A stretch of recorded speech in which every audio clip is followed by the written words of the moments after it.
Another postcard day in Kansas City, Missouri. It is the Sox and Royals, game number 2 after 9 innings. Couldn't contain these two from Kauffman Stadium.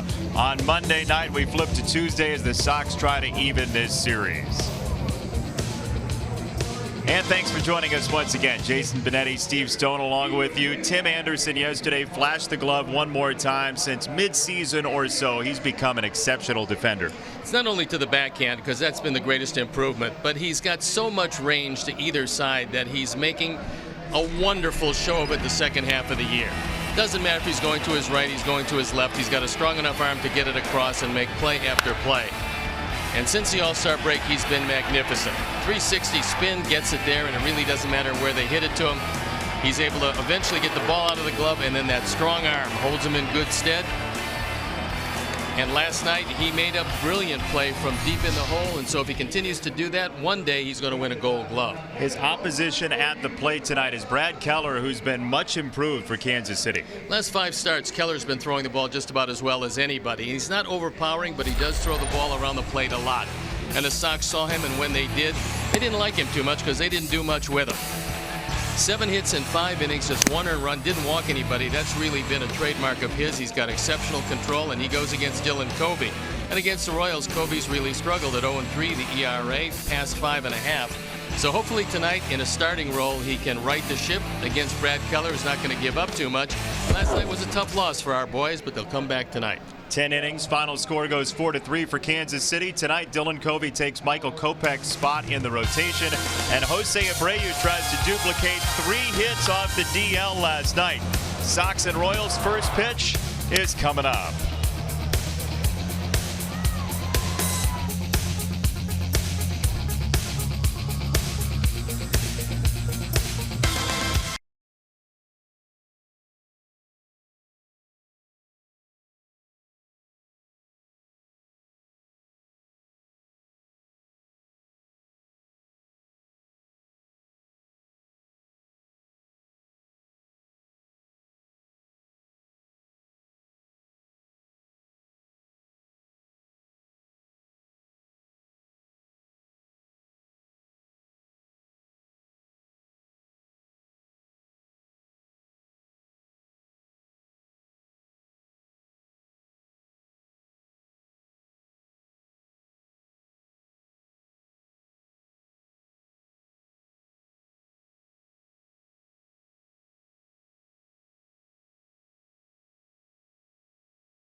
barbecue, you're doing it wrong. That's the famous Arthur Bryant's here at KC as the Sox and Royals get together for game number 2.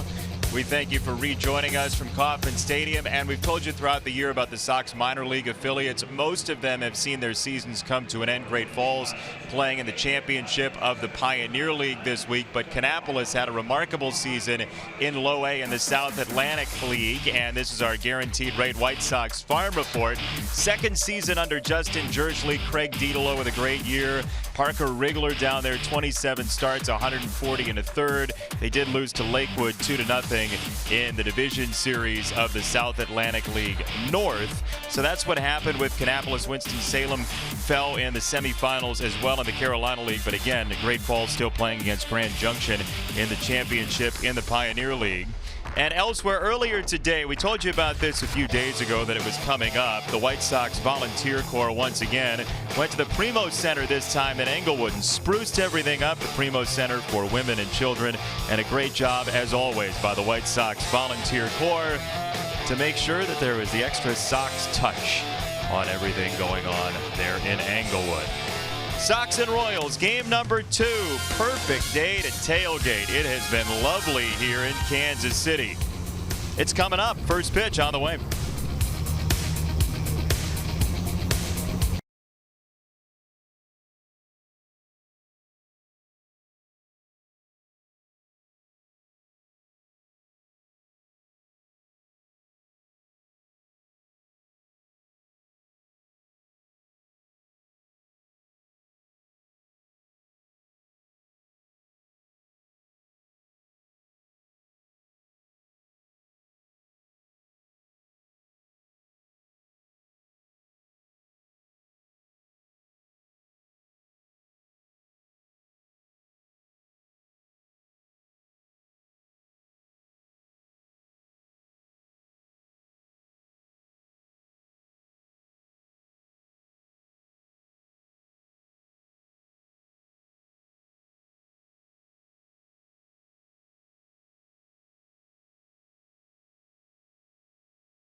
Trusted Toyota. Let's go places. Blue Cross and Blue Shield of Illinois. Through it all. By Lexus, who encourages you to experience amazing. And by Miller Lite, the original light beer. Miller Lite, hold true. 17 years ago yesterday, the White Sox were in Cleveland to play a night game on their way to New York to start a series with the Yankees when one of the most confusing and awful days in our nation's history happened right in front of the White Sox. A number of the guys in the dugout right there weren't even teenagers at the time when 9/11 happened, but the White Sox were in the Big Apple at that moment, and some of the folks who have been around for a while tell some very wild and almost bizarre tales of what it was like that day, with the streets of New York at one point filled with people trying to figure out where to go, and then the next day completely empty at a time when the streets should have been lined. So baseball once again inextricably tied with a major day in our nation's history, and the White Sox were right there. As Ricky Renteria reminisced earlier today, he was managing with AA Portland up in Maine and had just left to go home a couple of days prior and got home. Don Cooper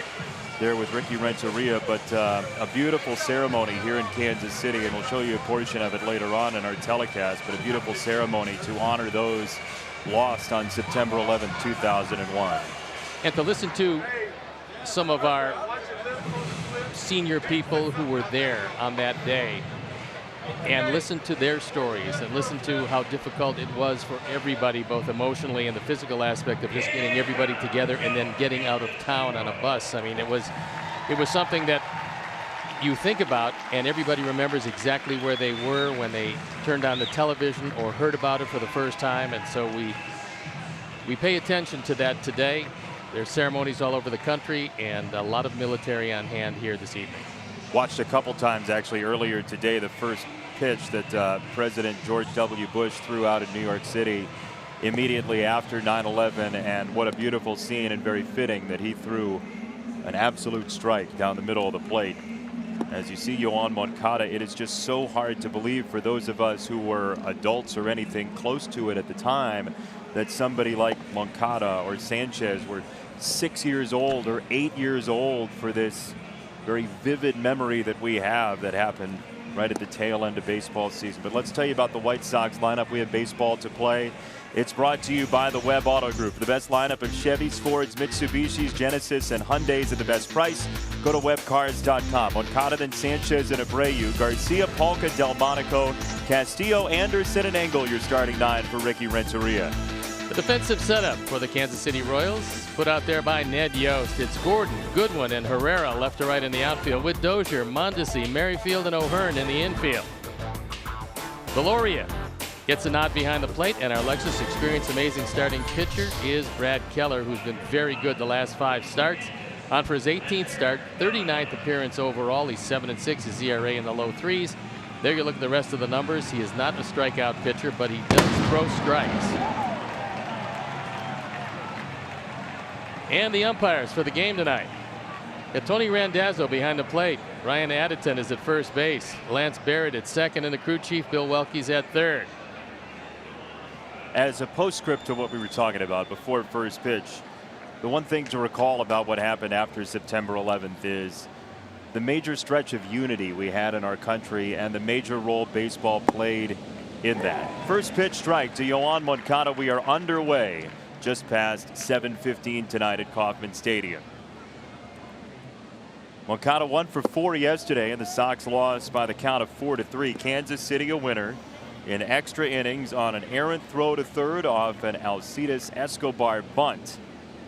And the Royals winners in game 1 in this series, as Keller really works quickly. He's going to get the ball and thrown it. He's had his rhythm most of his second half starts, and you're not going to be able to take too many because he's going to be around the plate with most everything, except for this first hitter. 3 balls and 1 strike on Moncada, who has 3 walks already in his very short career against Keller. That's 1 for 7, 3 walks, and now 3-2 on Moncada, the count that it seems like he's lived at in 2018. Moncada and Narvaez both are masters of the 3-2 count. Somehow they seem to always get at least in the neighborhood of 3-2. He pays it off with a high fastball at 95, and Moncada walks. So Brad Keller, 23 years old. What's he going to throw? Here's your answer to that: a 4-seam fastball and a sinker. So 60% fastball, 70% for Keller, and then 26% slider, 4% changeup. Yeah, if you're looking curve or change, well, you're probably not going to see too many of them. In fact, 0 curveballs. 0 curveballs, only 4% changes. Look for something else. 1 on, nobody out for Sanchez, who's been hitting it well and providing solid at bats for the Sox all year, but recently he's on base 2 out of every 5 times he comes up. I think all things considered, in every aspect of the game, considering this was the first year where he will have played just about every day, it's been a remarkable year for Yolmer, who's filled in admirably at third base.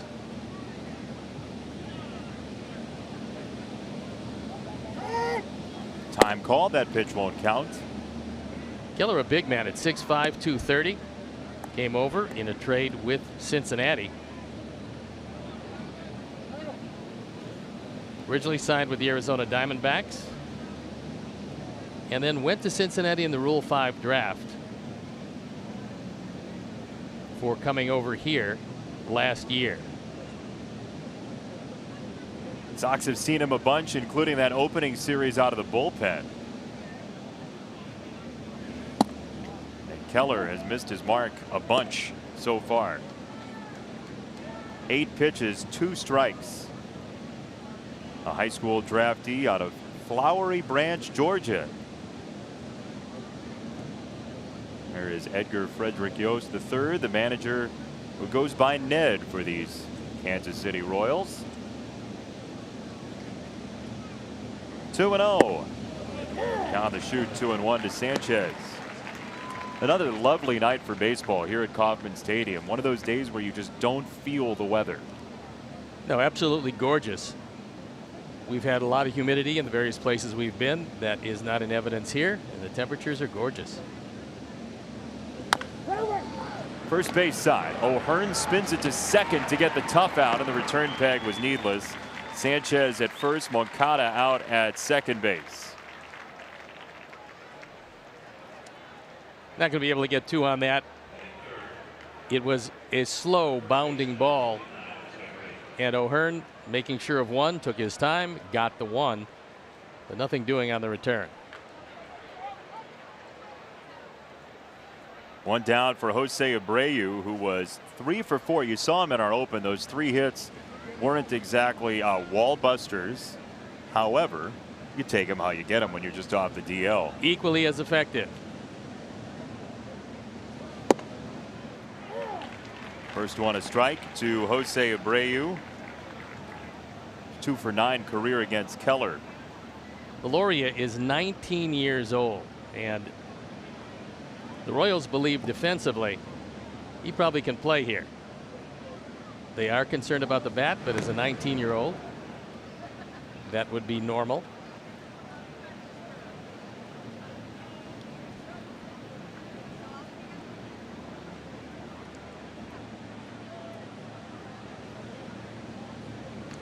No balls and a strike on Abreu. Sanchez at first.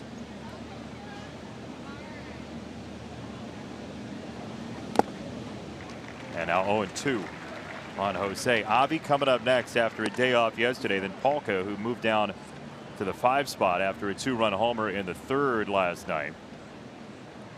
It was an interesting game yesterday. Not a whole lot of rallies from either offense, though there were base runners to be had at points. It was mostly the home run ball that got us runs.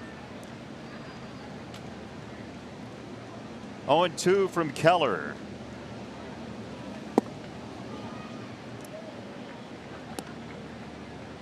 Well, at some point when you're throwing 7 out of 10 pitches as fastballs, there's not a whole lot that you can do to change up what the batter's seeing. No, right now he just has no rhythm whatsoever. It's a question of getting it back, and sometimes it's very hard at the beginning of the ball game, especially with his secondary pitches. He shook off the slider to go to the fastball. I think he's going to try to throw it inside to Abreu. 1-2, and Jose fouls it off his leg.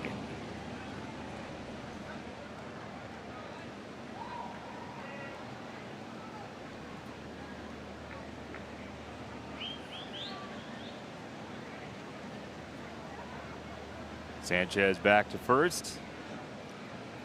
Sox are 56 and 88 entering play.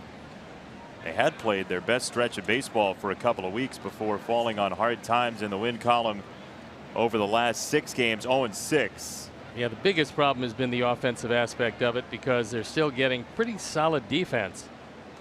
The last play of the ball game last night was the exception. He turns over the slider for strike 3 and 2 out in the first. That's the pitch that, if Keller is going to get better in this one, that will be the pitch that he gets a feel for. And ahead of the hitter, that's a great slider. You keep it out of the zone, it looks like a fastball to start with. Some tight spin, late movement, and Jose's a strikeout victim.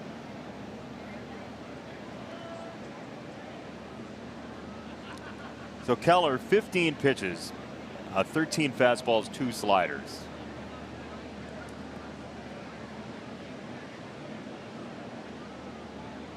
Teams have not been afraid to throw Avi some sliders this year, and in his career, there is one of them. He's going to probably see a whole lot of those, and when he sees the fastball, it's probably going to be up and out of the zone as he looks at the last one with somewhat a bit of disdain, and that, okay, so it's a good slider, but it's only strike 1. That was your, it's only strike 1 yeah, phase. It's a strike 1 phase. That ball hung, but they had him played perfectly. So Sox get a leadoff walk, nothing more, and Dylan Covey to the mound where he made his debut this year.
And Mondesi and Gordon, Dozier, O'Hearn, who's been swinging it well, Bonifacio, Goodwin, Herrera, and Veloria. And the defense for our Sox put out there by Ricky Renteria. It's Nicky, Adam, and Daniel left to right. Then Yolmer, Tim, Yohan, and Jose in the infield, with Wellington Castillo getting the nod behind the plate, and our Lexus experienced amazing starting pitcher is Dylan Covey. Covey for his 18th start, 24th game overall, looking for his 6th win with an ERA of 5.5. And to beat the Royals, you got to hold down Merrifield, which is easier said than done. Yeah, he didn't make that a thrilling prospect most of the time, as Dylan takes to the mound here as he did back in April. It was April 29th. He came up for 6 innings, 6 hits, 1 earned run. There was an error in the first inning that caused him some trouble, as Tim in one motion throws it low, but Abreu shovels it out for out number 1. Nice play by Abreu at first, and I think Tim got an errant hop. Never really corralled that baseball. Didn't get a good feel for the release, and Jose helped him out at first base. Occasionally this happens. If it takes a strange hop on the last hop, and it did, so Tim couldn't get a good feel for it, but got it there, and Jose did a nice job of digging it out. Yeah, he really got cuffed by that on second look. And Jose there for out number 1 as Mondesi comes up. Shortstop with very good speed, who takes strike 1. Eventually he's going to be one of those guys that at least will show bunt once a game. If he does that, they'll have to play very shallow at the corners, as Yolmer is at third base right now. I mean, Yolmer could pretty much tell you what Mondesi had for lunch today. Yeah, I think Yolmer needs to get way farther back, which is where he's going with 0-2. And there you look at what Mondesi does, he's going to pull the ball. You think maybe? From the left side. And he did. Jose to Covey, and neat work. In concert, Abreu and Covey for out number 2. That was a terrific play because it wasn't easy, especially with the speed of Mondesi. He tapped it to the right side. Dylan Covey realizing he really had to hustle to the bag because of the speed of Mondesi, and Jose felt he had to get something on that underhand toss. So he gets it there with authority. And Dylan able to get the foot down just ahead of Mondesi. This is a really good play. That was basically a one-timer by Abreu. He just tipped it to himself to make the throw. He had to do it. I mean, he realized the speed of Mondesi and knew that he had no time, essentially, to just get it there and flip it as firmly as he could. 2 down, Alex Gordon. Takes ball 1.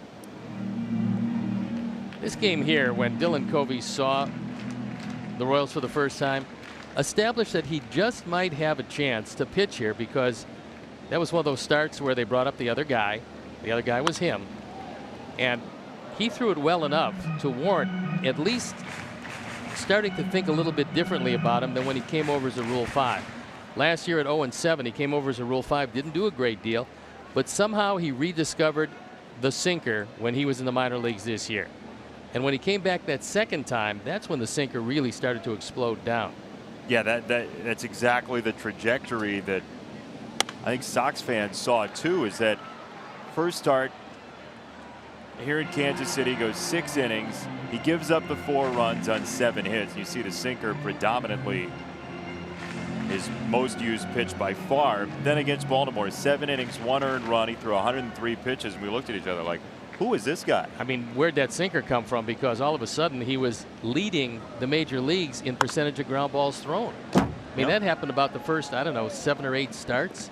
And you looked up, and every pitch he threw sunk. Every time they hit the ball, they hit a ground ball. He was throwing unbelievably well, and really established the fact that he probably should be here. And Don Cooper said, look, I don't know the role he's going to fill, but I will tell you that stuff is major league stuff. I remember talking with Don about it.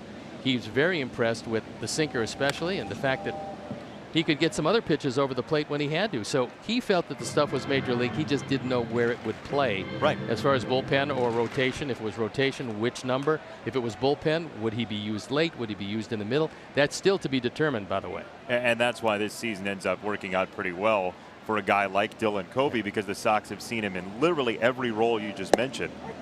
He drops in strike 3, a changeup on the inside corner.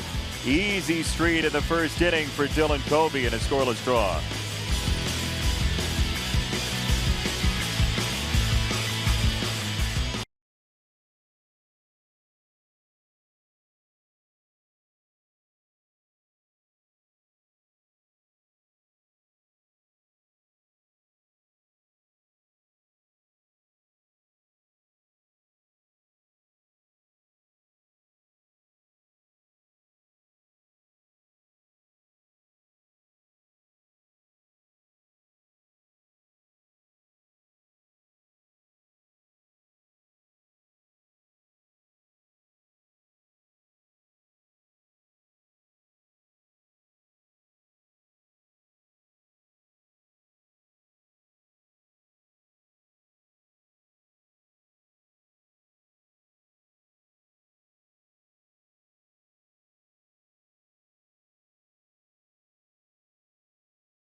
And we'd like to welcome all the White Sox fans watching tonight's game on Western Iowa networks.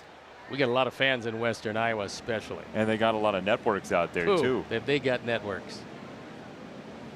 More networks than Patty Chayefsky. Wow. Hard to believe you got one of those in. It was something of a strain, but we made it.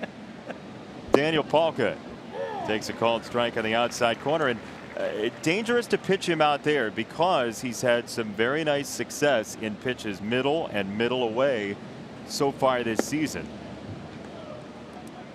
Look, in terms of pitches in that area, he has the highest slugging percentage, the 4th highest slugging percentage in Major League Baseball. Escobar, Yelich, Harper, and Daniel Palka. So do it at your own risk. That's normally, when you look at middle out, that's normally the spot of the fastball. There's not a whole lot of guys use backdoor sliders consistently. And so because they're fastballs and because middle out usually connotes down, he hits them hard. Like that one. It's an example of it. That's exactly where it was thrown, and he takes it right back up the middle, and nobody can get to it. In case you're more graphically oriented rather than reading, here's what that looks like. Middle and middle away for Daniel Palka. Even up and out of the zone, his slugging percentage is .630. There's no doubt that pitchers try to throw him up. They try to throw him in. If they can't get it up and in, then usually it's a problem. When you look at those numbers, it illustrates graphically that it's a big problem. And you look at that and you say, well, why do they keep pitching him there? Well, sometimes you miss. And you'd love to get it inside consistently, but there's so little margin for error. When you're looking at an inside pitch, especially when you're looking up and in, there's very little room if you miss. Most guys that miss, and it comes back out over the plate. That's when you really get hurt. Yeah, that ends up in the seats like it did last night.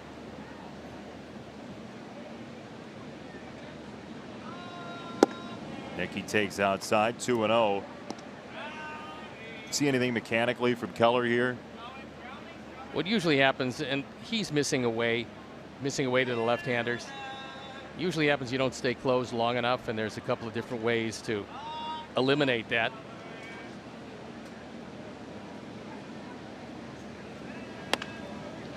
And one of the ways is, and you think about it, you can't do this. You try to touch your chin with your left shoulder. If you're a right-hand pitcher, you think about your left shoulder touching your chin.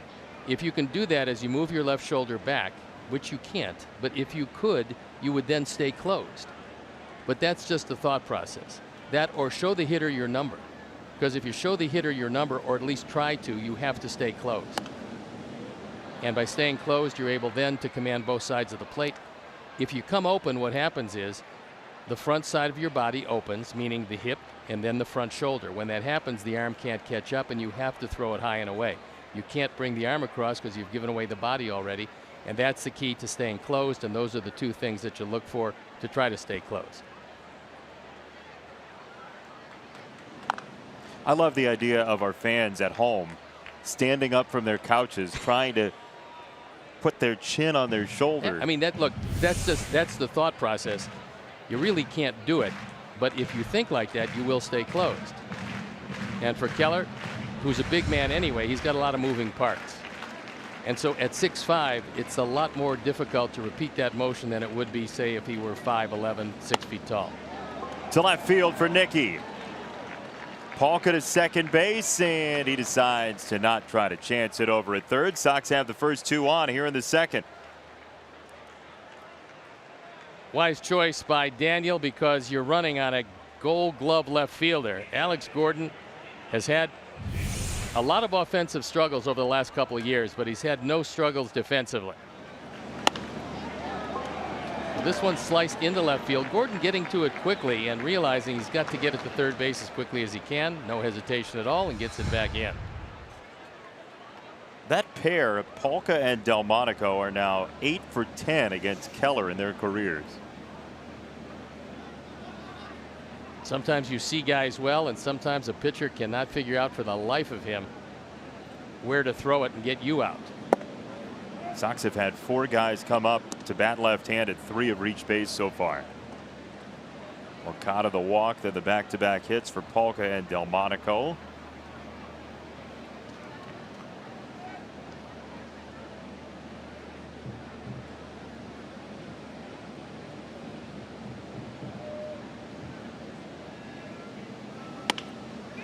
to third base. Dozier is on it to throw to first. He didn't get the out at third. It's just the only out at first base. He threw it early. Polka was in under the stomp of the bag, and it's second and third with one out. Well, Dozier did a nice job because when he dove toward the line, he thought he could make the play at third base. But in the time it took to get up, he realized he was not going to beat Polka to the bag. And because of that, he quickly realized that Castillo's running. You got a catcher going down the line. He still had a shot. This could have been disastrous. As it turns out, a heads-up play by Dozier. He gets it across in time, but cannot cut down the lead runner. Really strong throw. Yeah, no, that was a very good play. You can tell how it was picked number one. He's got some skills. Now here's Tim Anderson, second and third, one out. First pitch, hunting, ground ball to third. Dozier for the second out. So an unproductive second out, leaving it to Engel here in the second.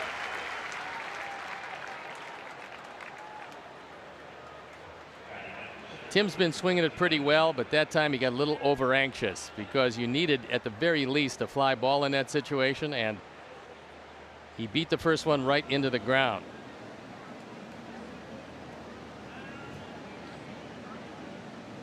So it's up to Adam, who's hitting nearly 300 the past 3 weeks or so. Slider, ball one. That's the type of pitch we've seen him swing at pretty wildly in the past. When you're swinging it better, you're seeing the ball much better, and you'll get more selective.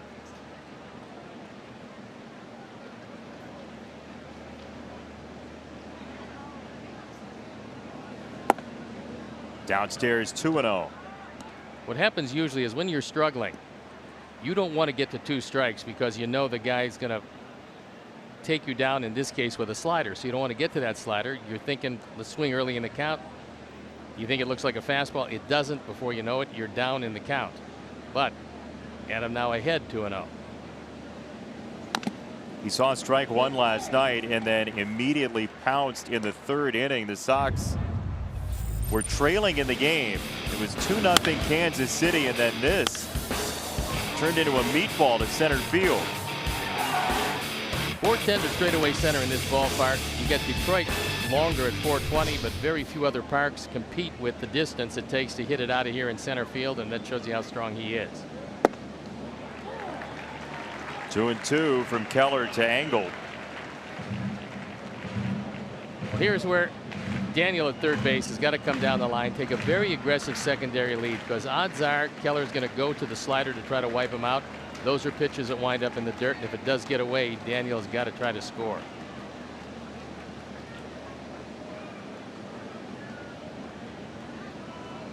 2-2. Up high with a fastball. He just got a piece on a pretty nice pitch. He tried to throw 97 by him upstairs, could not quite get it by. That was borderline strike 3 anyway. Well, this was a guy that when he came over, they thought bullpen best. Okay, he's going to shore up the pen. We need some help out there. We need a guy who can give us some innings. Former starter, he can give us some innings if the guy leaves early, but then he threw so well, he earned a spot. Third base, Dozier earning his keep at the hot corner in the inning. Well done by the young third baseman Hunter Dozier to keep the Sox off the scoreboard.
only available at your local Wintrust Community Bank. Go to wintrust.com/socks to learn more. Wintrust Community Bank, member FDIC. We liked Hunter Dozier more when he was DHing. He had a very good inning at third base. When he was coming up in the Royals organization, he was almost exclusively a third baseman his first couple of seasons. And then they moved him to the outfield for 21 games in 2016 before he made it to the majors for the first time 2 years ago, when he played some outfield here with Kansas City. But 7 games at third base in AAA last year, and then up here with Kansas City. That was a very successful top of the second that he just had. Yeah, he is solely the reason why there's no runs up there. The last play was hit very hard to him, but that was a good play. Adam just smoked it. No. Angle. Who was it? It was Escobar yesterday, right? Yep. Over at third that stole a hit from him on a leaping jump. 1-2. That's fouled off his body. It's been going around.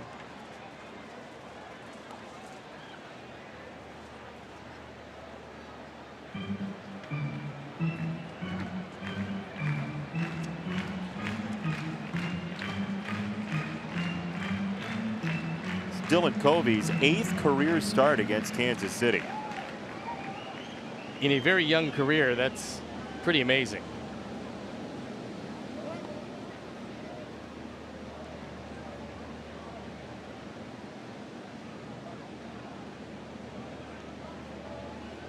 1-2.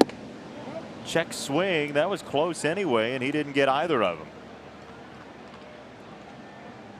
Royals believe Dozier is going to have some pretty substantial power. Hit 15 home runs with Omaha in 2016 before getting a very brief audition here with Kansas City. Hot fastball at 96 for strike 3.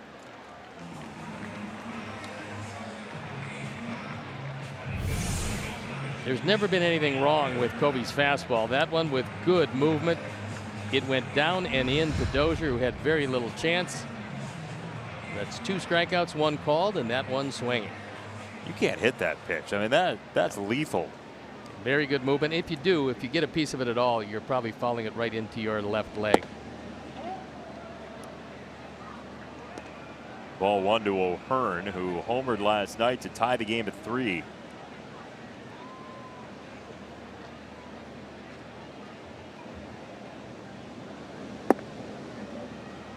Time now for our Rocket Mortgage breakdown, and O'Hearn is part of it. Home run leader since he came up July 31st. Davis, then the rookie Andujar for the Yankees, O'Hearn and Ohtani. We haven't seen Davis in a while, and that's good because he's having a great year. We did see Ohtani. That was not good. We did see Andujar. That also wasn't particularly good. He is a fine young player.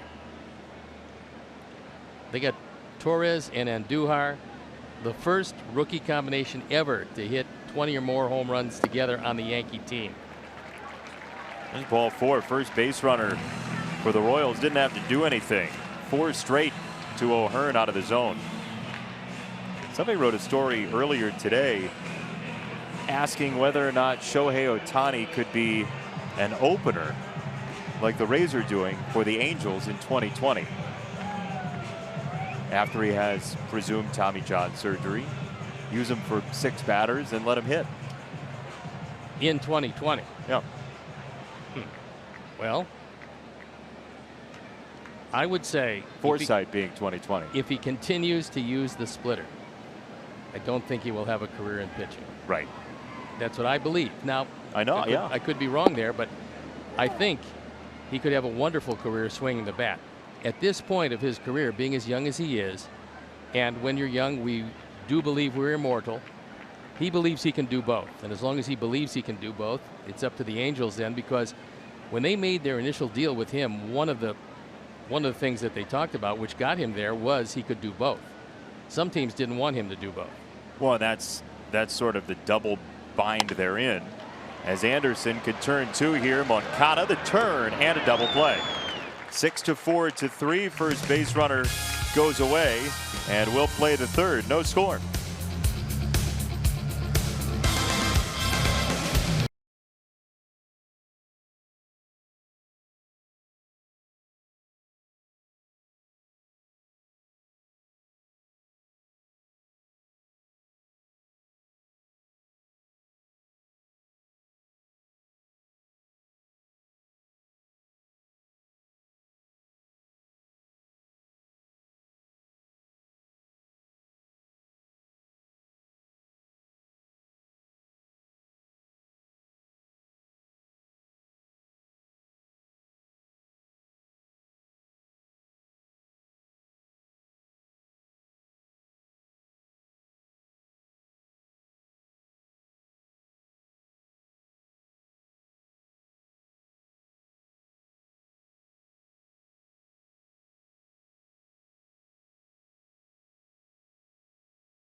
T-Mobile, and Hunter Dozier is built for baseball tonight. There's out number one. He wanted the lead runner, didn't get him, but he made up for it. Not that there was anything to make up for. The ball found him. And then again on a hot shot for round number 3. That one could have been in the corner pretty easily, was not, and it kept the Sox off the board for the moment. Yoan Moncada takes ball number 1. Yoan, though he'd rather not, is climbing the individual strikeout leaderboard for a single season. The record still held by Mark Reynolds from 2009 with 223 strikeouts. But all of the top single season strikeout leaders in the top 28 have come in the 2000s and beyond, as Merrifield throws him out one away. As we tell you what else you'll see on our telecast other than White Sox and Royals baseball through 9 or possibly more. One thing with Ricky, what does he say when he goes out to the pitcher's mound? Around Major League Baseball, Justin Verlander with a heartfelt return to Detroit. And then on a random White Sox leaderboard, who is best at hitting balls out with nobody out? You'll find out later on tonight. All things we promise you this evening. It's not who you would think. It isn't. Okay. Not Chris Snopek. Left field side, tailing toward the line, and down for Sanchez into the corner as he wheels to second base with a 1-out double.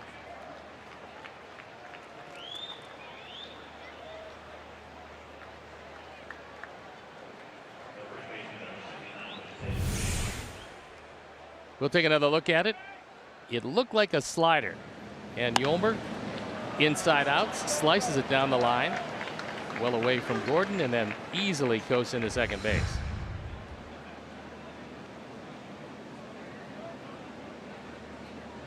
Here's Abreu. First base open, 1 out, and 3 hits for the Sox so far tonight.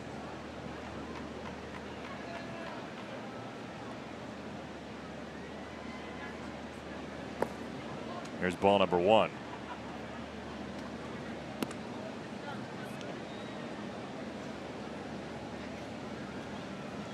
Sox are on game 2 of a 9-game road trip to here in Kansas City, 3 in Baltimore and 3 in Cleveland. And those 3 in Baltimore are not threatened just yet, although we are watching the models of Hurricane Florence.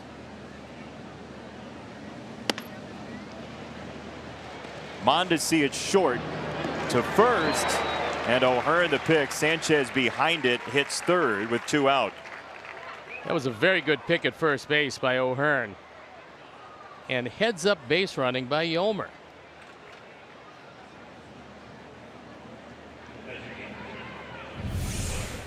We'll take another look. You see Mondesi getting in position to make that throw, and a good pick. That was a tough pick because it wasn't all that close. It wasn't a short hop and wasn't on the grass. It was more of a longer hop, but he made it, and Yolmer into third base. Looked like Mondesi might have been able to set his feet on that throw, but no harm done. He gets the out, and Avi comes up with a runner at third, 2 out.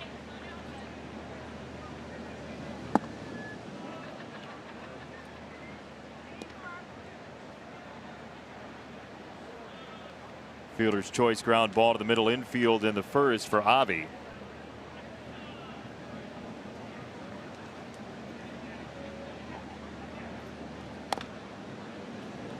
Now 1-1.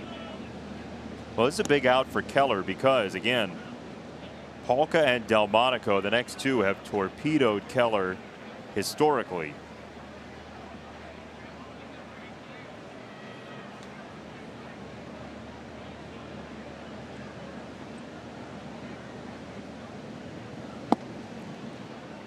Well, all pitchers will tell you that they do pitch with an eye to the on-deck circle, and he realizes who's coming up. So he knows this is probably as important a hitter as there is for him this game. He does not want to get to that man. And if he would keep it alive, Nicky comes up. They produced back-to-back base hits in the second. Slider, strike 2. You go right back there, right? I would think so. But you got a man 90 feet away at third base. He might want to go the face-high fastball. Depends on how confident Deloria is. He hung a slider. Mondesi the pick. And the throw is late. Avi beats it out. Sanchez scores. It's 1-0. Well, Mondesi was posing at shortstop a little bit. I mean, he made a nice pick and then took an inordinate amount of time to get the throw off. And he probably doesn't realize at this stage of his career that Avi really hustles down the line. Took his time, relaxed. Well, that's what relaxation gets you, a 1-0 deficit. Yeah, by the time he comes up to throw it, it's too late. He rushed the last one. Probably didn't need to. This one he stalls on. And the Sox take the lead.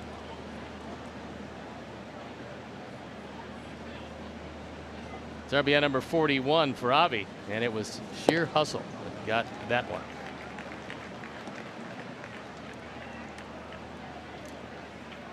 A lot of pitches for Keller, especially after Junis last night was in the 80s in the 8th inning.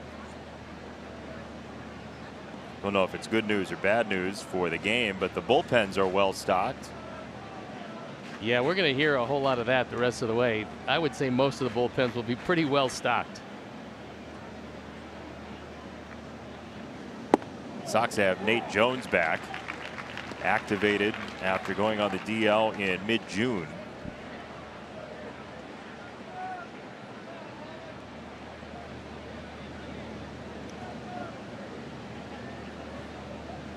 Oh, 2. Strike 3, ball downstairs. Deloria finally does corral it for the out. Avi drives in Yolmer, 1-0 Sox.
100 locations and 6,300 top doctors. Book your same-day appointment at advocatehealth.com. 7, 8, and 9 coming up. Goodwin, Herrera, and Valoria for Kansas City. And ball one for Dylan Covey, who gave up his first base runner in the second. That quickly washed up on the shore on the double play from Bonifacio.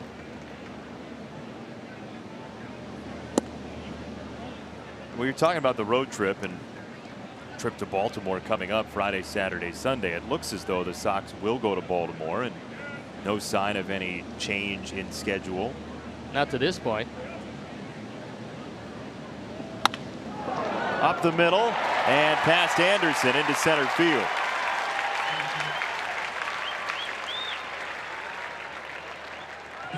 It was Goodwin who came up with a two-base hit, and he was the man that scored the winning run last night. This time he takes it right back through the middle. Don't know how it missed Covey, but it did. And then scooted under the glove of Anderson as it flattens out. He didn't have the glove low enough, and the ball got by him. A one-hop rocket and the first hit of the ball game for Kansas City.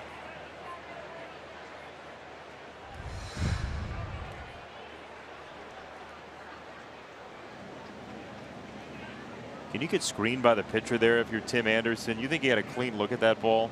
I do. You do? Yeah. I don't think he would line up to where he could get any visual impairment whatsoever. I just think he was expecting that ball to hop. He thought it came with overspin. It didn't. The ball flattened out and just went by him.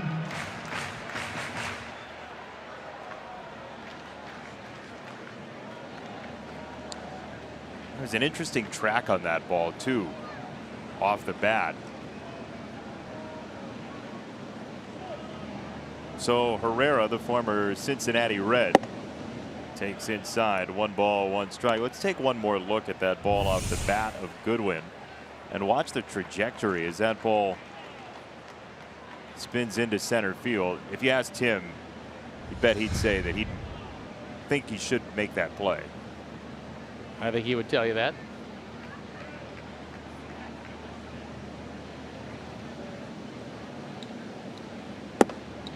Two balls, 1 strike on Herrera.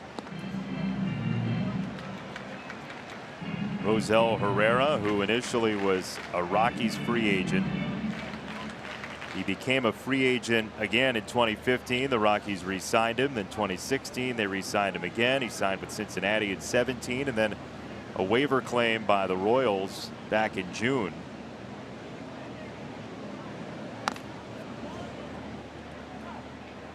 He's playing right field, but right field is not his position. When the Royals got him, they played him at second base. They're not too sure that that's his position. But maybe center field. He's got some speed. He can play some center field where you don't need a whole lot of power. If you're going to play a corner, you got to be one of two guys. You can play a corner in the major leagues. You're either going to steal anywhere from 70 to 100 bases, or you're going to hit some home runs and drive in some runs. Pretty tough to play a corner if you're not one of those two types of guys. 3 balls, 2 strikes on Herrera, with Valoria, the young catcher, next.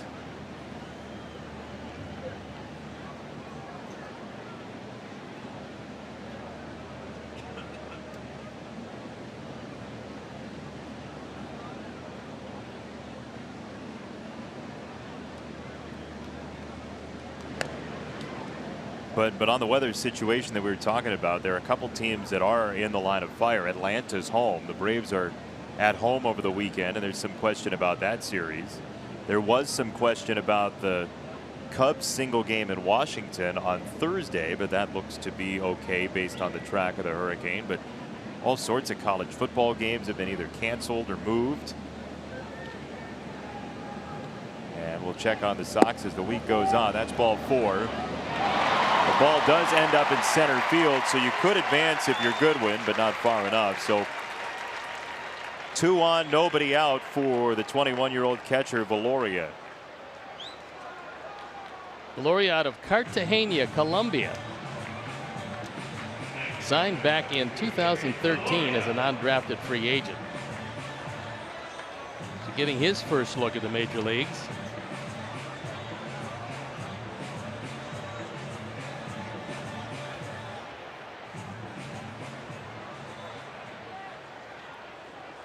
Valoria with 1 major league hit. Certainly like what they saw in 2016 at Idaho Falls. He led the league at 376. Led the league with 55 runs batted in. He's going to bunt. Not well. The unfortunate part was it wasn't popped straight up. It was popped straight back. No chance at all for Castillo. I have a question for you. Sure. You got a guy who's walked 2 of the last 4 batters. Outs are actually currency. Why do you have him bunt? Well, I think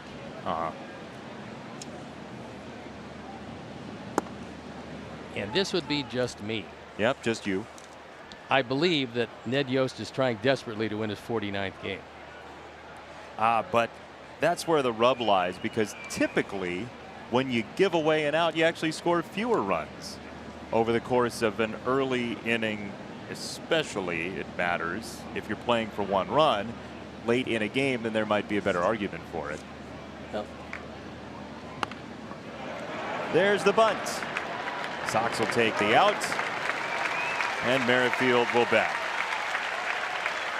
Now that doesn't mean it won't work in this situation, but if you aggregate all the situations, he's 21 years old. You think at some point he's going to be a major league hitter. Just asking why you do it. Well, I think that Ned looked down and saw 167. 1 major league hit. 1 for 6. No, I understand it. It's development. But you ask why Ned Yost did it. I'm telling you why he did it. No, I said why do you do it at all? It was like an ethereal baseball galaxy question. Let's see. Hold on for a second. I don't know what you're looking up, but it's not going to serve me well. It might. Strike 1. It might. What you got? Number 3. Number 3? Yes. That is the number of Ned Yost. Go down and ask him. You want me to ask Ned Yost? Why you bunting? Why you bunting, Ned? Come on, Ned. No, I just want to ask every manager. Why he's bunting? You only get 27 outs. You don't get to replenish your supply. It's true.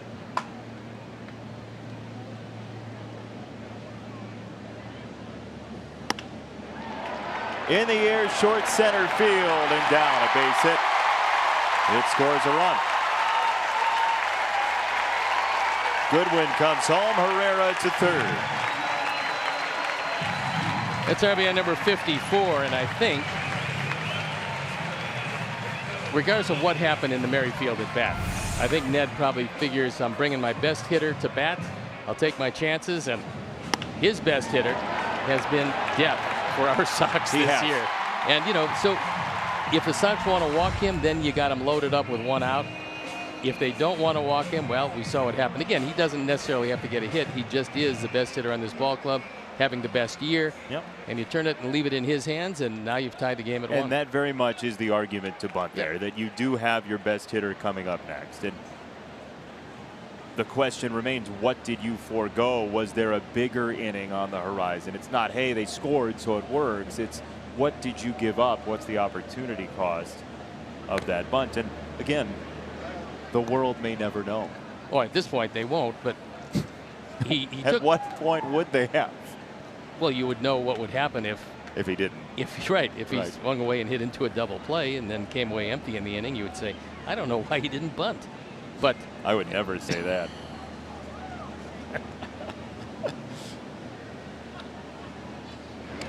I don't think in the last 12 years I've said, I don't know why he didn't bunt.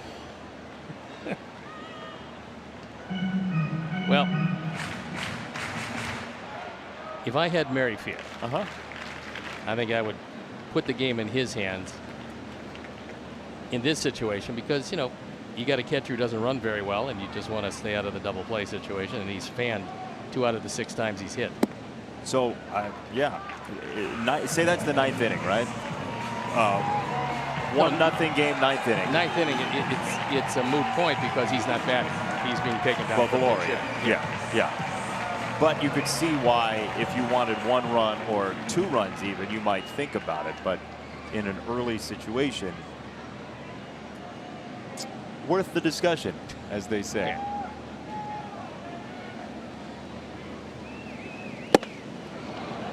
Covey at 95, 1-1.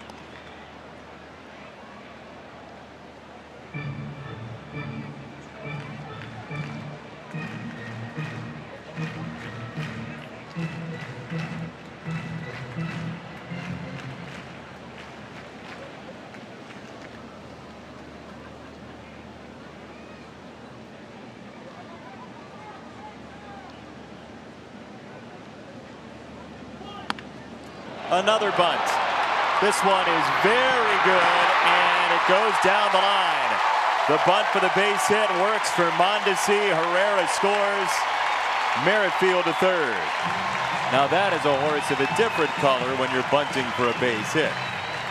Nah, it's actually a terrific bunt. I mean, I just love the bunt. I mean, I'm going to change my middle name to B to bunt. Anyway, this is going to score the run. You don't expect that Castillo's going to throw it into right field, but he does that. He's going to score the run anyway, no chance at all. And the throw is well wide of the bag. Moncada was in the place he was supposed to be.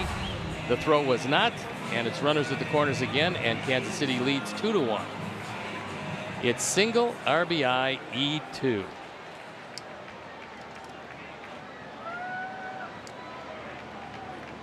Ned's got that You really think that was his dastardly call? bunting game.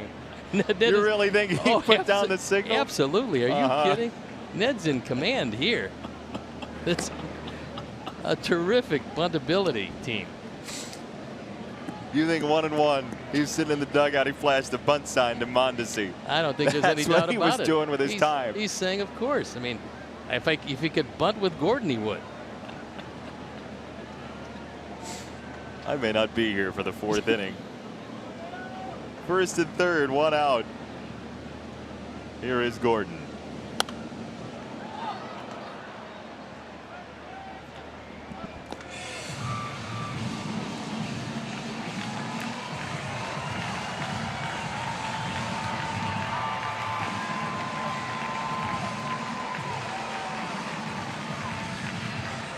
A unique situation where the bunt leads to the big inning. Might have. It could be. You never know. What were you going to say about Gordon? Gordon struck out looking against Covey, but he's been swinging it so well. You see what he's done career-wise against Covey, and he's just torched him. So the strikeout in the first inning to end the first inning was the rarity as opposed to the rule. That was a running fastball over the inside corner that struck him out. And Dillon to first on Mondesi, who's got very good speed. They think he could lead the league in stolen bases at some point. Well, when you consider he's played, and this is the 57th game he's played, he's swiped 20 bases in 56 games to this point. I mean, those are really big numbers in this day and age where guys aren't running near as much because they're bunting more. There goes Mondesi. Throw is high to second base, and no advancement from third, at least toward the plate for very long. Merrifield back. Mondesi swipes the bag. Throw is high. Mondesi in under the tag, and 21 bags stolen. This the start of his 57th game.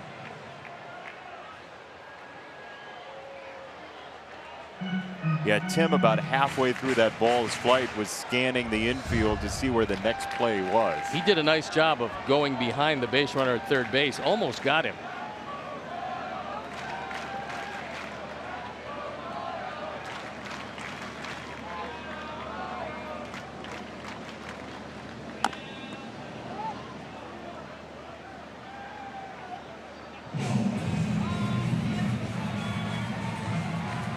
Hard to believe in the minors that Mondesi's biggest stolen base total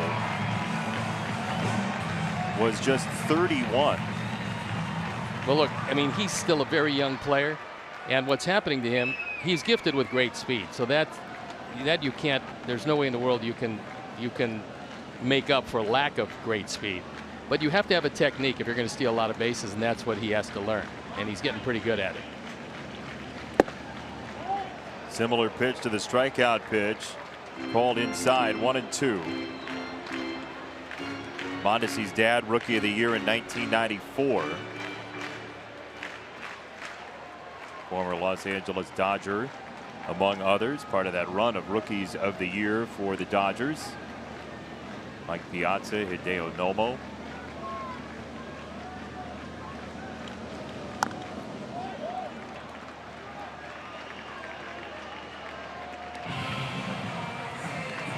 Dillon tried to throw a slider in on his hands and get him, but Gordon able to battle and foul it off.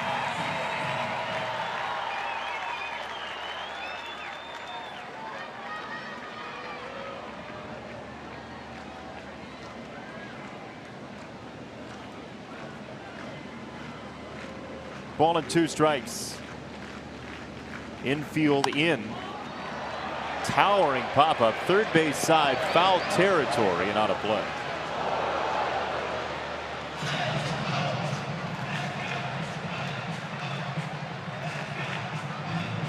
Tougher to pick Yolmer out of the crowd tonight with the grayscale specs.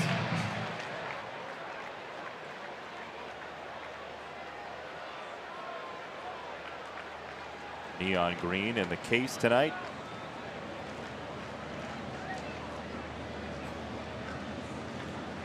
Infield in all 4 positions. They're most likely coming home with it. Not this one. Polka back in right field, and he jumps to make the grab. Merrifield scores. Mondesi to third.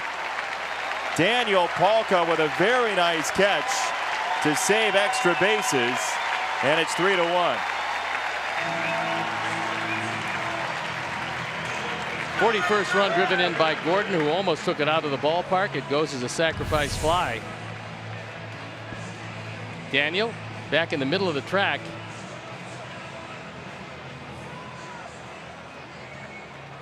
He goes up with a couple of feet to spare and gets it back in. So it's a 2-run Kansas City lead. Here is Dozier, who struck out in the second, and they're going to appeal second base. Safe the call, so Mondesi didn't leave early.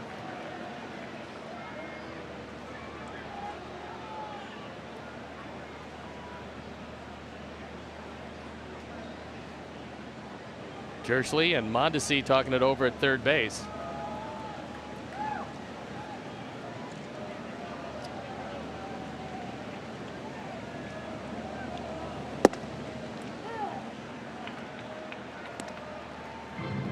Mentioned son Jeremy Jersley managing now in the White Sox organization in Kannapolis.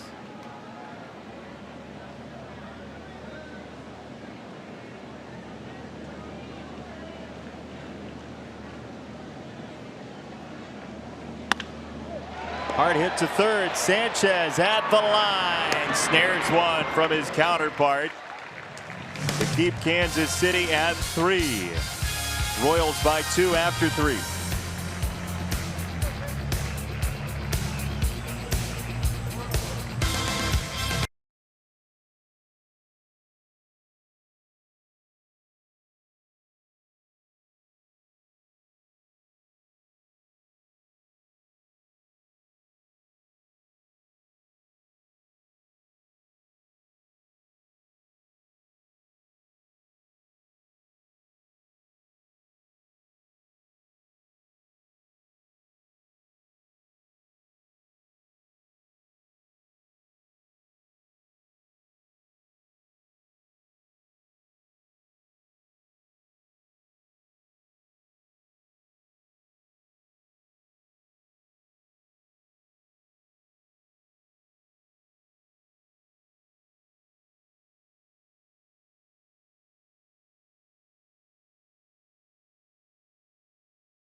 on the Cubs from Friday the 21st through Sunday the 23rd. Tickets are going fast, so be sure to get yours today at whitesox.com. And big news on the Saturday of the Crosstown Cup. $50,000 Sox split jackpot guaranteed by Chicago White Sox Charities. That's absolutely wonderful. You don't have to be there to play, by the way, which is one of the great things about that. You can sit at your house, you can watch the game, you can enjoy it, and all you got to do is have a driver's license that says you're over 21 or over, actually. And have that Illinois billing address. And have the Illinois billing address, and you can win yourself a whole lot of money. whitesox.com/Sox split every home game this year. Big old jackpots for Tommy Day and Hawk Day, and then that Saturday for the Crosstown Cup. Guaranteed $50,000. That's great. Yeah. And it goes to a very, very good cause. White Sox Charities helping the community for many, many years in a lot of different ways. Lucas Giolito advocated for it to go to the Human Fund, but that's not a real charity. No, it's not. But Vandalay Industries. That'd be something to think about for next year. 2 balls, 2 strikes on Delmonico, who singled back in the second. And he takes ball 3 from Keller. Ricky Renteria with Yolmer. We could only see the top of the head, but by the reaction, guaranteed Yolmer Sanchez. Oh, absolutely. Next to Moncada, of course. Some firewood for Nicky. And 1 away. Here's your Sox Math question for tonight. Hashtag Sox Math. First correct answer wins a prize from the road. Number of home runs Daniel Palka has hit before tonight, plus the final digit of the first year the Royals played here at Kauffman Stadium. A little wrinkle.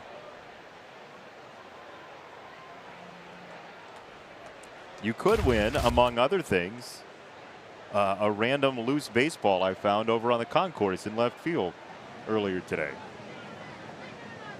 Is that when you were scouring the concession stands for something that you might partake in before the game? I was thinking about it, but it was like 4:30 and none were open. I was going to get a pork tenderloin sandwich, but they weren't available at the time. It's a nice ballpark, really is, even though it's been around a while. Beautiful ballpark.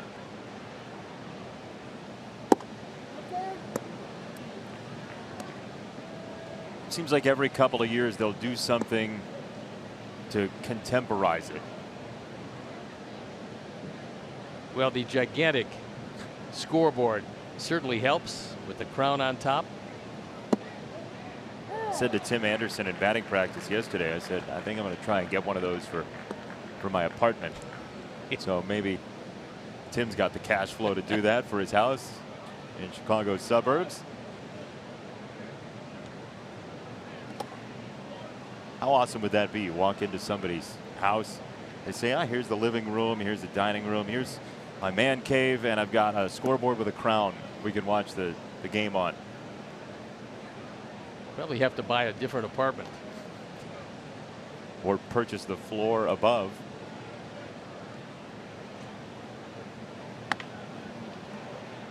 Dozier at third. Now, for a while, when they first installed it, right, it was the biggest scoreboard in professional sports. Yeah, I don't think that's the case any longer, but Jerry World, I think, has a bigger one with the spaceship. But it's beautiful. In the meantime, Sox need to try somebody else because Dozier appears to be a little too tough at third base. They're not able to get anything by him and cannot get him to make a misplay on little choppers.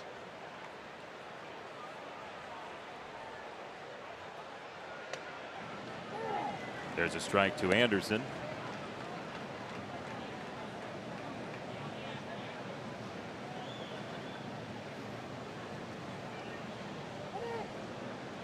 Time called. Keller working very quickly with nobody on and less quickly with runners on base, as people are prone to do.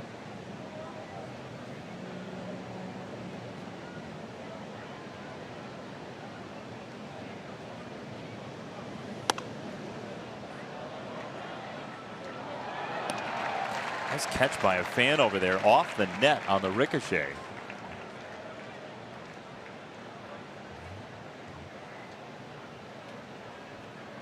Still counts. Strike three, Keller. Hot knife and butter routine here in the fourth. Royals by 2.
Guaranteed rate, your trusted teammate throughout the mortgage process. Experience the difference today at rate.com. The beautiful rainbow-colored fountains of Kauffman Stadium, always flowing. And a long way back to hit it into that fountain. In the air, left-hand side, Delmonico runs out of room. We've seen Matt Davidson go for a swim earlier this year with his 8 home runs against the Royals. Matt out of the lineup today, and Ricky Renteria mentioned before the game that part of that is Matt's been playing so much first base that he wanted to give him a day off or two, and the hope is that he can be back in the lineup tomorrow against the left-hander Eric Skoglund. Especially with the way he has swung the bat in this ballpark.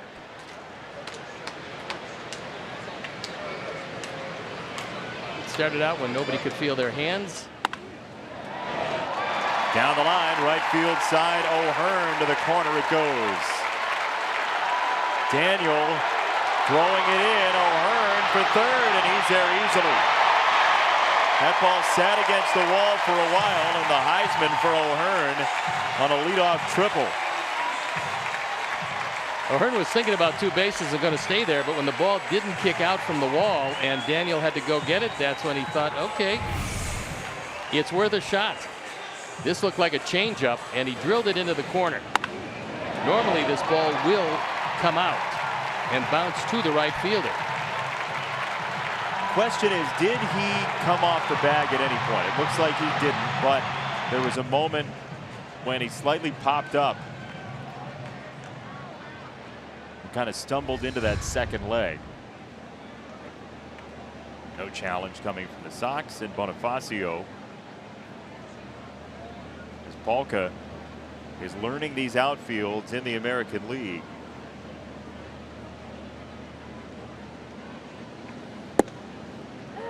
Covey pumps in a strike.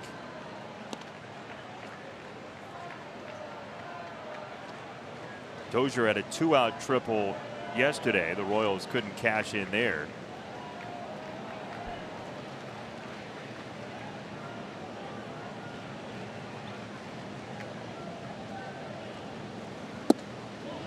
That is an accidental swing that he wants back. 0-2.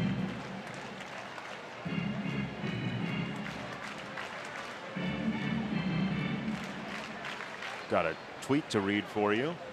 Get some great tweets from our fans. Great tweets. Over the course of the evening. We'll do it after the 0-2 pitch. It's worthy of its own moment.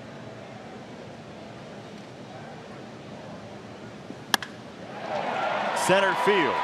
Angle, long run. Adams not going to get there. It climbs the wall and heads out. It's an RBI double for Bonifacio. RBI number 18. Doubtful if he'd have been on the way to third base anyway, even if this ball does stay in the ballpark. It does not. And a triple and a double to lead off the 4th inning.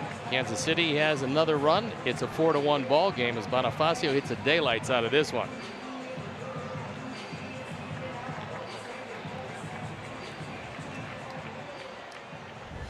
So Kansas City's in business again, and Don Cooper's on the telephone.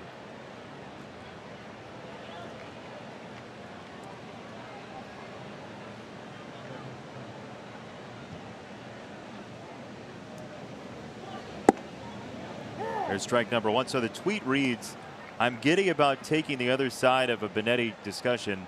It makes my night." A tweet from @Steve Stone. We thank you for your tweet, and we hope your account shut down. That must have been someone else. It's got that blue check mark and your picture. It's so Berg getting ready. Don't segue to the bullpen while I'm torching you. It's ball 1 on Goodwin, who singled and scored in the 3rd.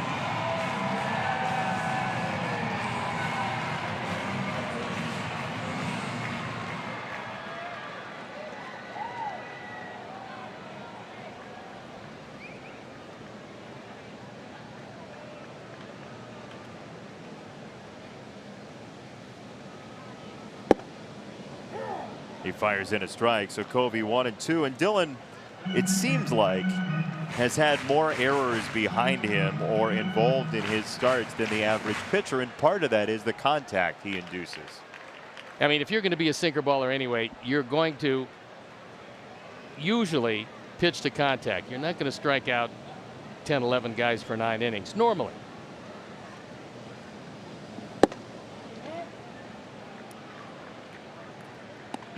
Consequently, the more balls in play, the more opportunities you have to misplay a couple of balls. And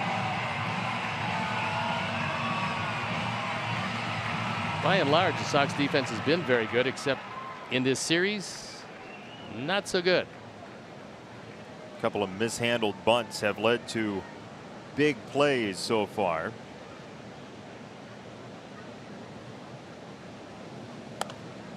It's fouled away.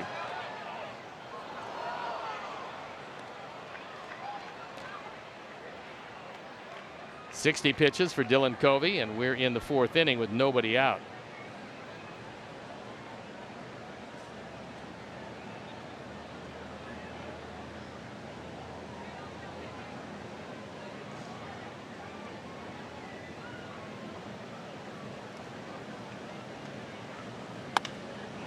In the air left field, tailing away from Delmonico at the line. Nicky is there.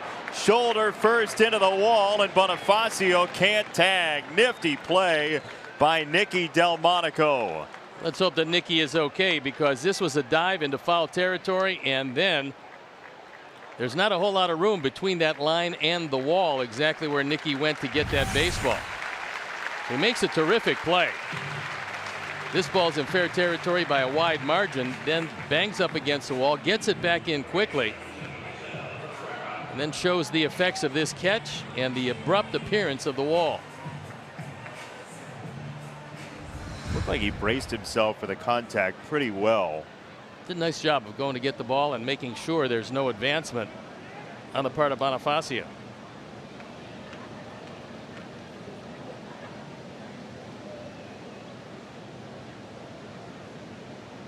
Herrera takes a breaking ball high.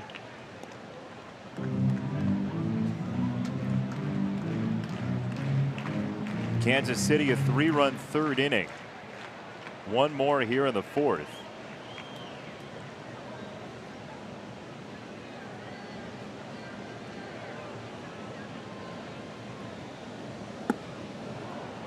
Again, the first couple innings went swimmingly for Dylan Covey. Then things started to come apart in the third with 3 hits, then 2 more here in the fourth. And that's been the story of his season.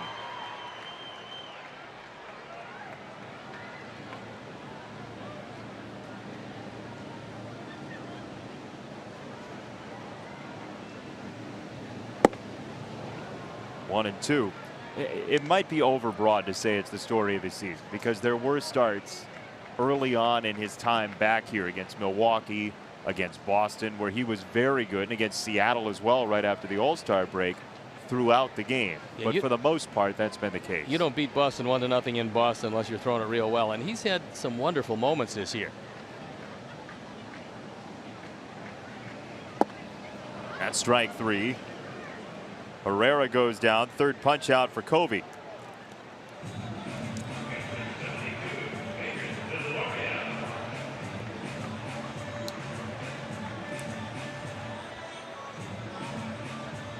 Here is Mabrice Valoria, the Royals catcher, whose sacrifice bunt sparked a couple of runs and a spirited baseball conversation. Which one? That first bunt or that second bunt? Well, it was the both. First one is downstairs, ball 1 on Valoria. Mabrice Valoria.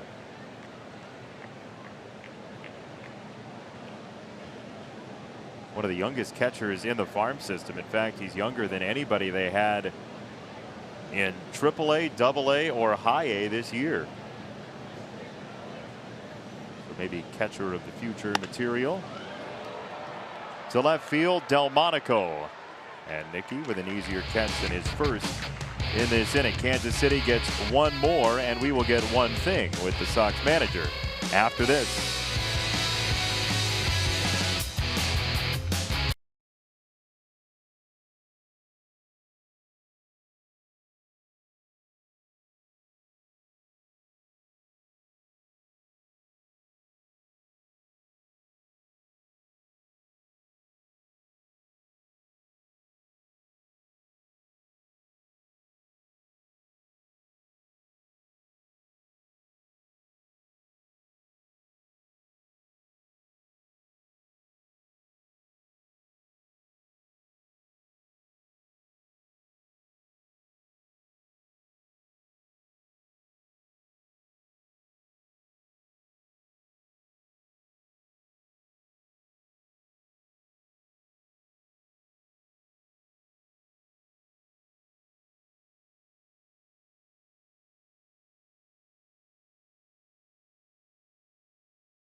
What is the most meaningful or funniest conversation you've had on the mound with one of your pitchers this year? This year? Oh, gosh. I don't know if I've had a humorous conversation with any of them on the mound that I can recollect at this moment. Or in the past? Well, in the past, I've gone out just to relax a guy, and I might say, hey, I got a reservation tonight. I really need you to get this out. And it would be very helpful because I want to make it. And I know you could do it. And just walk off. That's it? That's it. How about that? Thanks. You're welcome. I want to get to dinner. Whatever works. Different managers use different things. I love the decor in that office, by the way. You got the old Tommy Lasorda poster. There's an Earl Weaver poster. Joe Torre was up there. Torre. Frank Robinson. Got a bunch of them up there. Sox manager, always some new music for you as well on his boombox in his office. One down as Engel strikes out quickly against Keller. The biggest problem in this game has been the fact that Keller discovered the slider somewhere in the middle of the third inning when he gave up the run. Then he's come back and the slider's been awfully good since then. Well, you look at rookie pitchers, it's him and Jack Flaherty. Those two guys have had remarkable seasons. Flaherty for the Cardinals, Lucas Giolito's guy from Harvard Westlake in California, and Brad Keller, who you don't hear a lot about because the Royals have had a rough season, but an ERA of 3.14 coming in. And as you said, he kind of ramrodded himself into the rotation. Yeah, I mean, you might have heard a lot more from him had he started out as a starting pitcher, but they didn't get him to do that. But he did the job they got him to do so well that he wended his way into the rotation. Merrifield to first for round number 2, and month to month, Brad Keller has been improved for Kansas City. Other than a hiccup in July at 546, August and September, he's gotten right back on track. Well, what that shows is you start out, then you take kind of the league by storm, as you saw what happened in May. Now they start to see you a few times. You start repeating against some teams and they start to get to you. Then it's up to you to start to make some changes. And he's obviously made them well because he's thrown it very well tonight and he's thrown it pretty well this entire season.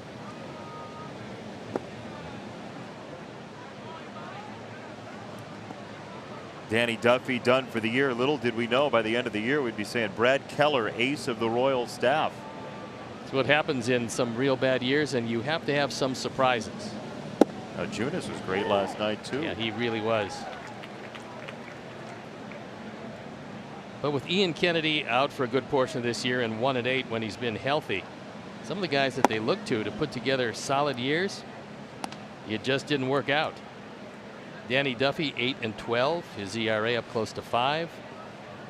It's been one of those years where not a whole lot of things went right for this Royal team.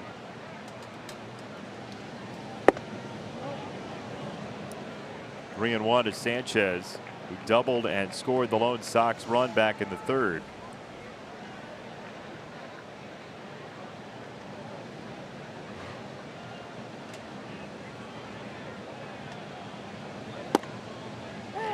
On the corner is strike 3 and 2. Some big games going on in baseball today. Important games as the Cardinals lead the Pirates 2-1 after 5. Cardinals with a comeback win last night. Cubs are up on the Brewers in the 6th 2-0 in a close NL Central race. And that will do it for the top of the 5th inning. You know what? I miss Chuck Garfien on this road trip. We'll hear from him coming up after this.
after the road trip as Dylan Covey returns to the mound for the bottom of the 5th and ball number 1.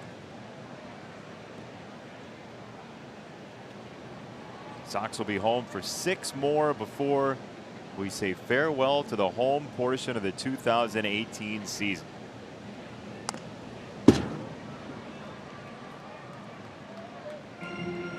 Three with the Cubs, 3 with Cleveland, and the Indians are bearing down on winning the Central Division now with the elimination number shrinking.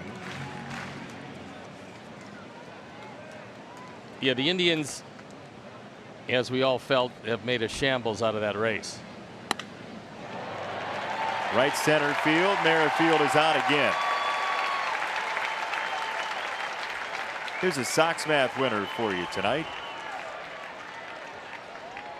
At Kauffman Stadium, hashtag Sox Math, you can always play. 22 home runs for Palka plus 3, 1973, the first year here at Kauffman Stadium. 25 is the answer. Spencer Sutton, 77. Victorious tonight. Is that a first-time winner? I think so. Might have been previous years, but no win this year, I don't believe. Some new winners recently. Kind of nice. Yeah. Here's Mondesi. Merrifield can run. That's one of the aspects of his game that a lot of people don't think much about, but he swiped 31 bases, been caught just 8 times. So between Mondesi and Merrifield, they've swiped 51 of the 87 bases that Kansas City has swiped this year.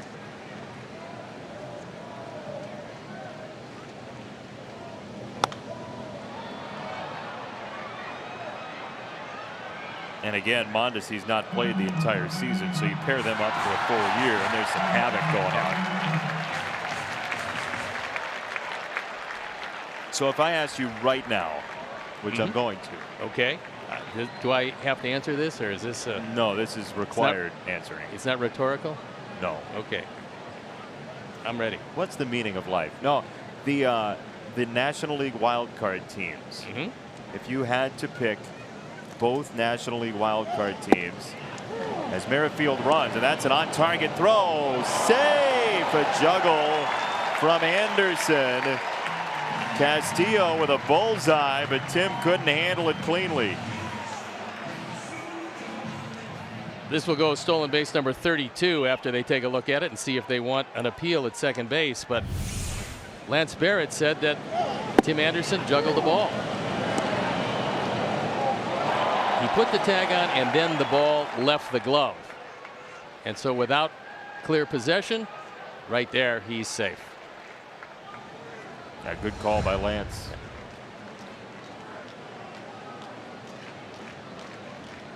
In the meantime, Wellington Castillo made a very good throw.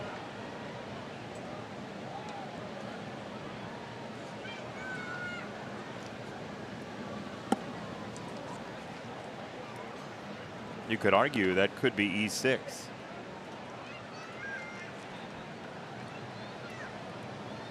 Sometimes they'll give you an error if the umpire will make the out sign and then go to the safe sign.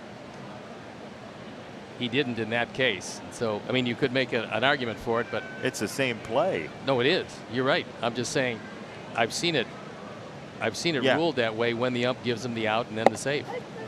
Called strike 3. Mondesi punched out. Good movement on that fastball, and a lot like the Gordon at bat in the first inning. Mondesi gave up on it. This ball drifted back over the corner, and good late movement. Oh, soft catch by Castillo. Well, look, he didn't move it. I mean, Wellington knew that that ball was in the zone, so he didn't have to move it. And now they're going to walk Gordon and take their chances with Dozier, as Ricky now is going to go to his bullpen.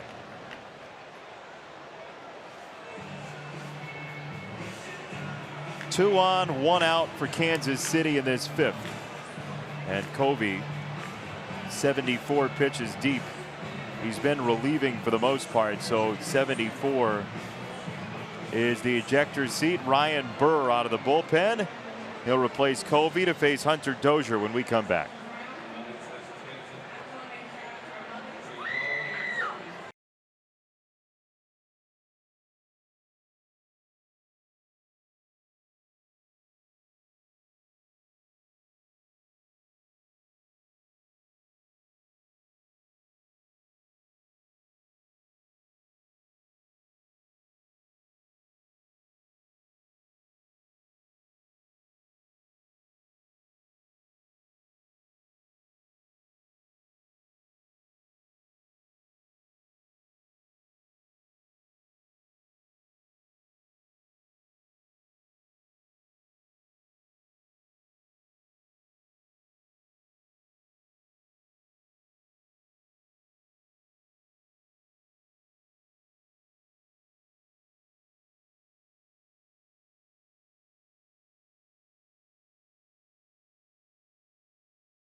White Sox into your X1 voice remote and get live team stats on your TV. Change the way you experience TV with Xfinity X1. Time now for the Lakeside Bank call to the pen. Lakeside Bank, it's about time, and it's about time. We've got Ryan Burr in this ball game on for the 5th time. His ERA at 3.86. So he inherits a couple of Royals at first and second. Merrifield at second base, Gordon at first with the intentional walk, and Hunter Dozier provides the opposition a good man for 2 if you can get him to hit it on the ground. When we saw Ryan Burr a week ago, he came in to replace Aaron Bummer, who had just allowed a single to Nico Goodrum, and Mikey Matuk hit a 2-run home run against Burr, who was ahead in the count. He'll face Dozier now in a key spot in this game. And in that at bat against Matuk, Burr, who's been working on a cutter this year, decided to throw that cutter, and he kind of spun it in the middle of the zone and it got whacked.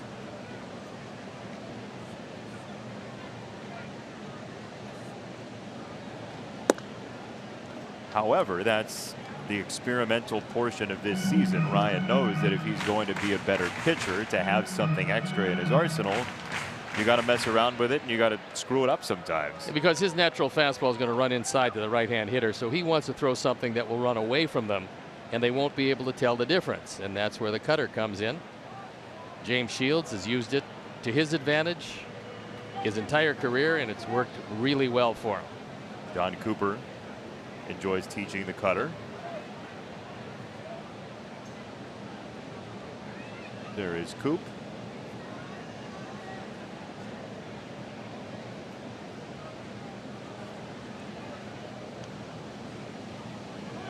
Runners go. No throw. Double steal. Merrifield and Gordon on the backside. That time Wellington didn't think about it, but the best way to go after that particular play is get the trailer, because he probably is not ready to run like the lead runner. Gordon probably had a step less as far as the takeoff was concerned. Merrifield started before Gordon did. Now, you might not have gotten either, but it's easier to get the trailer than it is to get the lead runner in that situation. They're both really big jumps there. Yeah, they did. So 33 for Merrifield, 11 for Gordon. This is one of the things that the Sox are going to have to work on, and I know that Don Cooper is going to spend a good amount of time next spring with his entire pitching staff of making sure they hold runners closer and working on slide steps. Infield in, and this one through the drawn in infield. Merrifield is home. Gordon's on his way. The throw gets through. No advancement from Dozier, but he drives in a pair and makes it 6-1.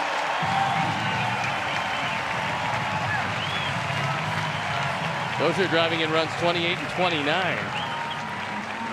And the Royals got a 5-run lead. Tried to get that ball inside, couldn't quite get it there, and he just takes it by a drawn-in Tim Anderson. So Jersley decided at the last instant to send home Gordon, and he scores pretty much without much of a play.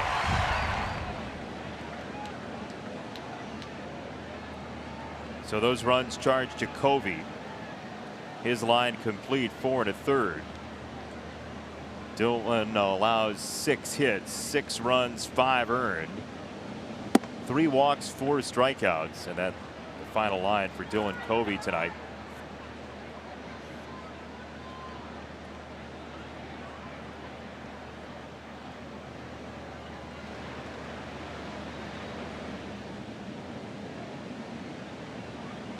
Deep in thought on the Sox bench.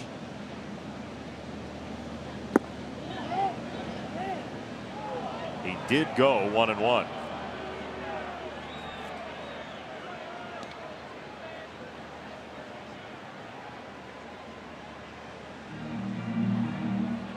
Ryan Burr, a former Sun Devil, who got to know Daniel Palka some when they were both in the Diamondbacks organization. Burr coming over for international bonus pool money. Bulk of the waiver claim off of Minnesota in November.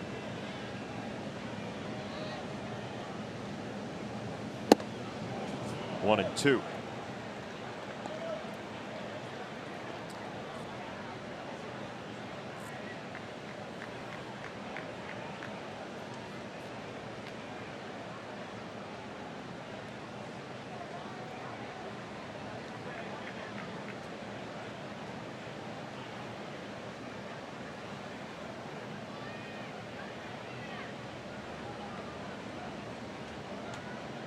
Ball and 2 strikes for O'Hearn. So Burr has pitched him away a couple times. Infield plays him dramatically to pull.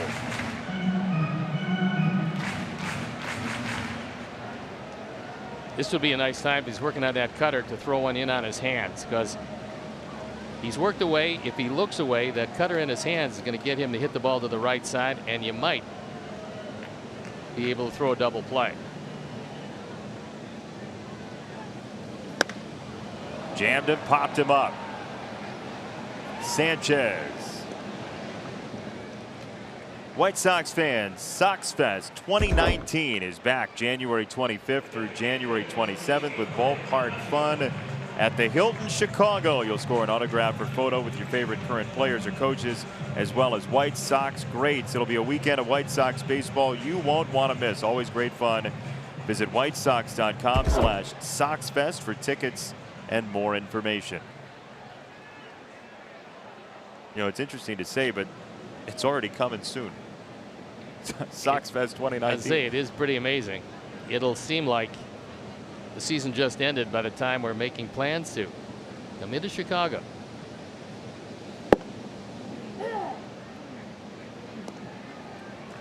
Strike one to Bonifacio, who doubled a run in the 4th. I usually judge it by the holidays. You do? Yeah, because you get Halloween, which comes up pretty quickly after the start of the season, and you always work on your costume for a month anyway. And obviously then you're looking forward to the turkey on Thanksgiving, and then Christmas comes along, and next thing you know, it's Sox Fest, and it seems like it's just downhill to the season from there. Comes fast. Spring training hits a couple weeks after Sox Fest, and away we go.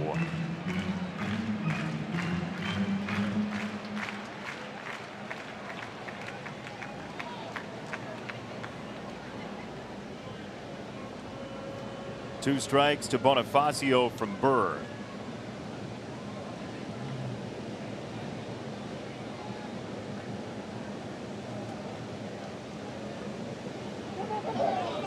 Runners off, step off, throw to first. Good night. Dozier caught stealing. Absconding. Running in his own world. And he slams on the brakes. He's playing tennis ball boy. Should have bunted.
Game with Steve Stone, Jason Benetti along with you.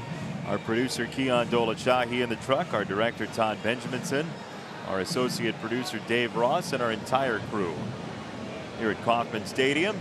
Thanks for joining us wherever you might be this lovely evening in Middle America. Not too chilly, not too warm, perfect night here in Kansas City. 2 pipe shots from Keller. In the meantime, Keller is now getting it, throwing it, and looks like he feels pretty good about his stuff right now. He's only at the 80 pitch mark, and we're in the 6th inning. That ball was beachward. Sometimes late in the season you need a vacation if you're a baseball implement. Yeah, 0-2 pitch. I think he wanted to get a little closer than that. That usually wears on, there usually wears on your catcher after you bounce a few off his anatomy. He starts calling for the home run ball to get you out of the game. High fastballs. Here, throw another high fastball, please. 2-2. Young catcher Valoria. Keller, the elder statesman of the battery at age 23. 2-2 to Jose. To third, Dozier. Another pick for out number 1. If you missed the first half of the game, we have a new segment. It's called Make It Official. It's an official game, so here's what happened in the first 5 innings of our ball game tonight. The flyover from the stealth flyer. 999 perceived exit velocity, cool factor 100%. That's official StatCast numbers. Then all the bunting happened. We argued over it. You were wrong, even though the results played right for Kansas City, and it led to a base hit that drove in a run. Yeah, I mean, got him over and you got him in. Bunting ahead of your best hitter is really dumb. And then you tweeted this: "You this one all wrong." You got. There was supposed to be a got there. Tarzan, you Jane. Yeah. Yes. So that's you think bunting? Yes. Is a good idea. That's and what you need. Just don't always agree. Just keep on laying it down.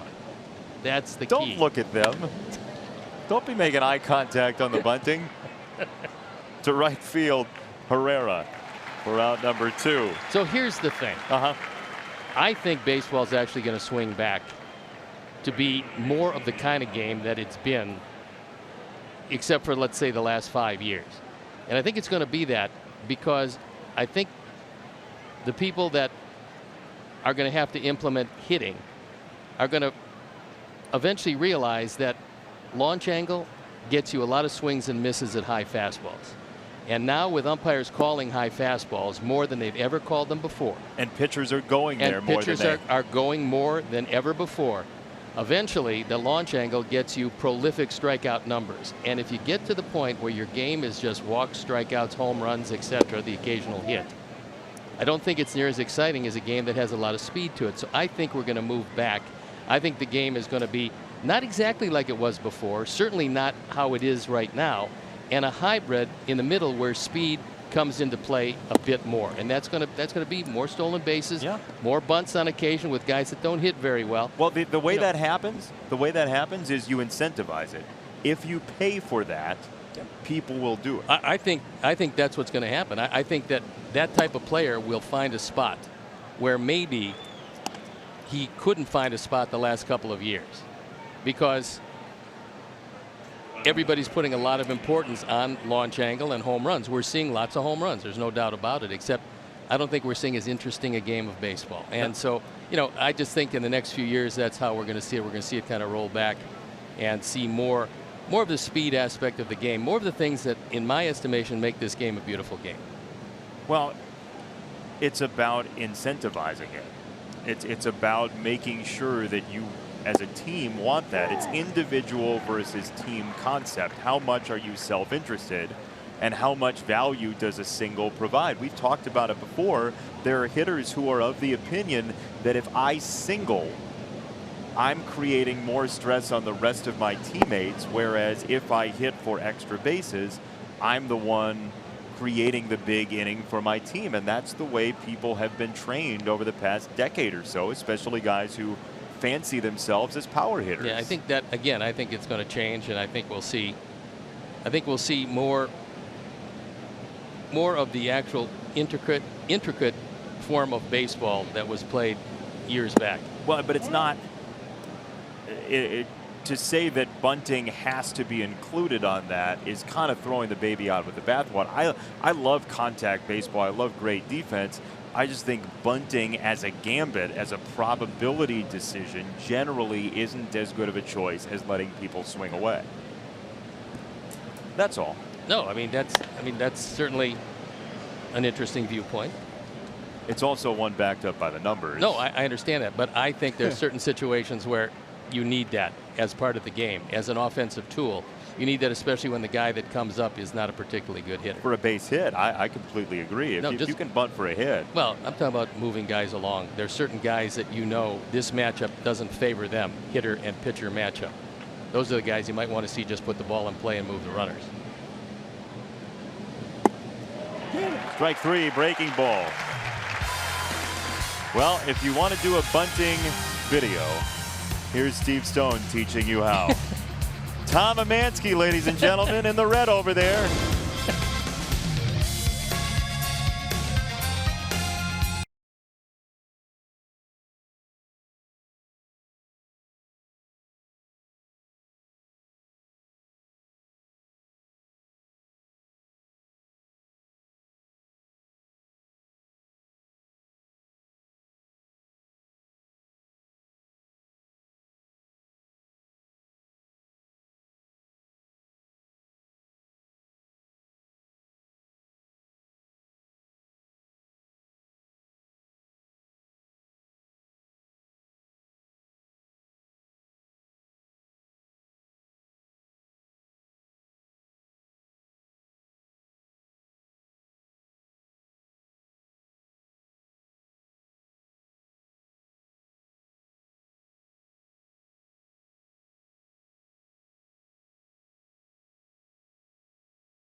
Your official store of the Chicago White Sox, conveniently located by Gate 5 off of 35th Street.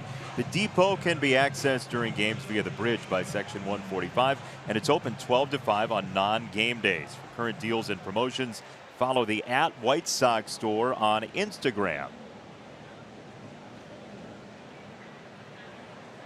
So here we go, bottom 6. Kansas City facing reliever Ryan Burr, with Bonifacio up, then Goodwin and Rosell Herrera.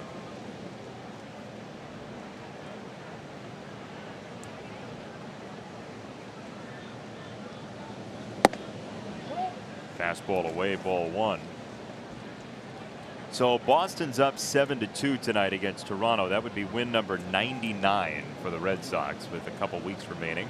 And an interesting way to use Chris Sale. He threw 1 inning tonight. He got a start and threw 1 inning. Chris Sale opener. Anderson just under the wire to get Bonifacio. Let's take a look at the high-speed action powered by Xfinity, and we'll take a look at Nicky Delmonico. This ball slicing into left field, and Nicky on the run puts it away and goes headfirst into the wall. Nice catch. Made sure there was no advancement, and a fine play. Over 1 out served by Nicky D. Good effort. 1 down for Goodwin.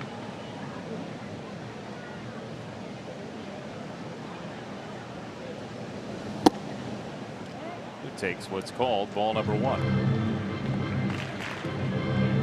Goodwin came over here July the 22nd from Washington.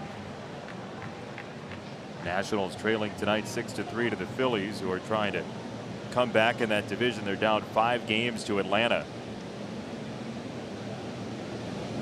Good news is the Phillies can play on their field after it was blowtorched yesterday. Well, it looks like they split a doubleheader. It looks like they're going to split a doubleheader with Washington. That, at this point, that's not going to help Philadelphia all that much. They got to try to win as many as they can to run down the Braves. Doesn't look like the wild card's going to work out. No, that looks like it's going to be a team from the West and a team from the Central, or 2 teams from the Central. Well, the Dodgers have got to find some way to get it back together again, because they trail both Milwaukee and St. Louis in the wild card by a couple of games coming into play tonight. And the Dodgers lost to Cincinnati today. Cincinnati got them yesterday too. That Reds team can really hit, and when they get pitching, look out. They managed not to trade Iglesias at the end, so it'll be interesting to see if they keep him, because that is their closer if they ever get competitive again, and you would think they would be in the not too distant future. But that division seems to be getting a little tougher. St. Louis, since they changed managers, has been terrific. They got a really nice shot at making the postseason in the wild card race, in Milwaukee, losing tonight 2-0 to the Cubs at Wrigley Field. Left field side, base hit for Goodwin, who's had a nice series, a couple of 2-hit games. St. Louis, you mentioned the Cardinals right in the thick of the wild card. Carlos Martinez is closing for them now. They've uninstalled Bud Norris. Martinez, the former starter in the back end of the bullpen, 80-64. Martinez has got wonderful stuff, and if you're going to face him for a short period of time, you're going to have some problems if he can get the ball over the plate. I mean, that's a great arm to move to the back end. Norris was having some problems, and so the Cardinals, believing that they can make it to the postseason, are doing everything they possibly can.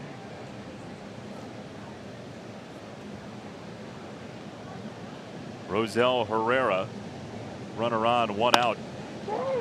Abreu to second. Return pass. Double play. 3-6-3, right back to Jose. And that'll do it for Kansas City in inning number 6.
Seventh inning, 6-1 Kansas City, and Brad Keller 94 pitches deep, trying to find his way through 3 more outs.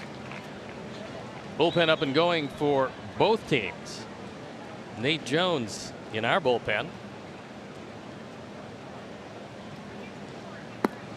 You'd figure the Sox would try to get Nate a clean inning. Yeah, I would think so. First inning in a long time as you look at Nate Jones, who is just happy to be back and throwing the baseball.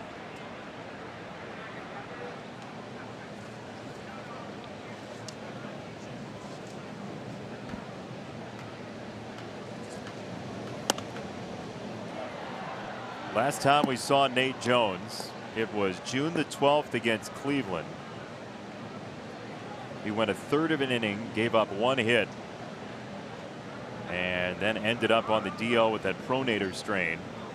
And he's been up and down from rehab assignments. Yeah, that's a long, you're talking about 3 months away from the mound. That is a long time to miss.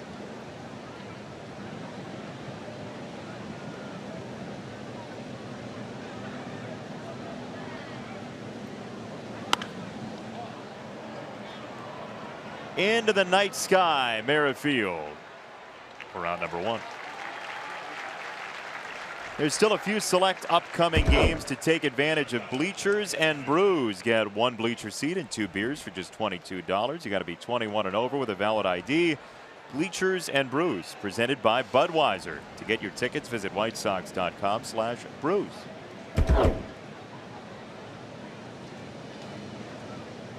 One out, Tim Anderson, who needs just a couple of home runs to be the 3rd Sox player to have 20 homers and 30 stolen bases. He did go 0-2. Boy, he's not seen Keller at all. No, at the 100 pitch mark, that slider has gotten better and better as the game has moved along, and the last hit the Sox got was Avi as he beat out an infield hit in the 3rd inning that shouldn't have been a hit. So Keller has gotten awfully tough. 2 of the first 15 pitches were sliders tonight. He's eventually thrown nearly 30 of them. And 12 ground outs. Yeah, that's a story right there. Only 2 outs in the outfield. That's pretty good.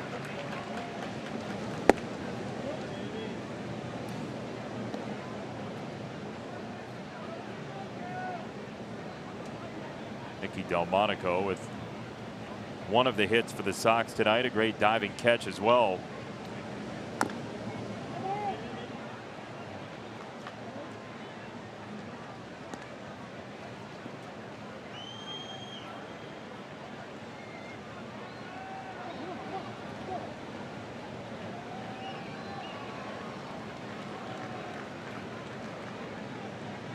Pitch number 104 tonight for Keller. That was actually a strike, and Tim got a break. He did that. That was the upper part of the zone, and absolutely whole ball in the zone.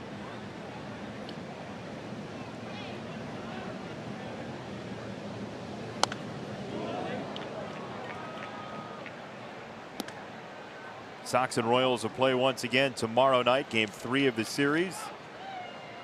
Carlos Rodon, Eric Skoglund, your pitching matchup as the Royals go to a 6-man rotation for the time being. Struck him out, down and in, and 2 gone.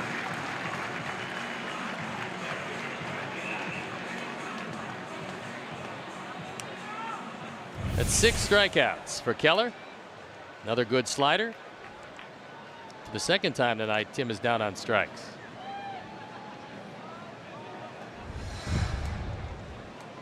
Two out for Engel, who punched out on 3 pitches last time. Slider's getting better and better for Keller. Unfortunately, it is.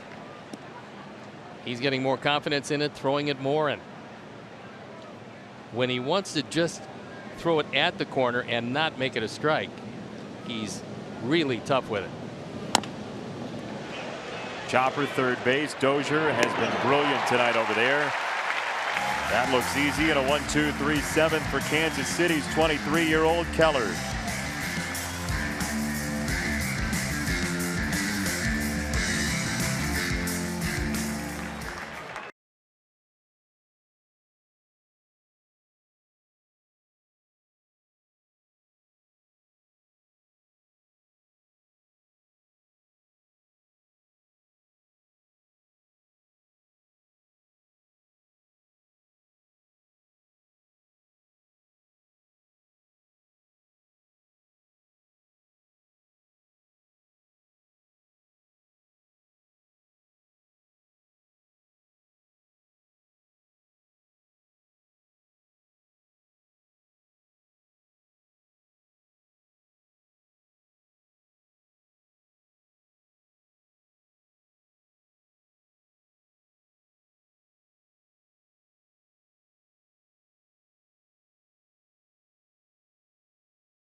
$25.99 now. Watch every Auto Market regular season game. Plus, get a free subscription to MLB at Bat Premium. Blackout and other restrictions apply. Visit MLB.tv to take advantage of this limited time offer. Let's go around Major League Baseball in a cool moment in Detroit. Justin Verlander returns, and for a moment, he said, even as they played a video on the video board, he didn't know what to do. For a guy who's always in control of the mound and what he plans to do on the field, there's a pretty awesome special instance when you could see the smile on his face, and then he mowed him down. And what a year he's had. And the Tiger fans wanted to show him that they really appreciated what he did for them over the years. As Nate Jones comes into this one, on for the 28th time, first time we've seen him in 3 months. There you look at the numbers, and he was throwing it very well till he got hurt. Nate, first pitch, fastball, strike at 97. You would imagine, as Ricky Renteria said before the game, the Sox are going to monitor Nate Jones and how much they use him down the stretch. No reason to make sure he's anything but fully healthy as 2019 dawns. Okada picks up the worm burner and gets it over to Jose for 1 out. No, it's pretty easy to figure out what the Sox would like to do with Nate Jones, and that is throw him enough to get him to feel really good about his rehab and how he feels coming into next year. Because, you know, 97, 98, 99 miles an hour, whatever Nate throws with a sharp breaking slider, if he's healthy, he is a big weapon out of that bullpen. Yeah, average fastball 97 this year, last year, same deal. That one is at 98. Straight to the center of the earth.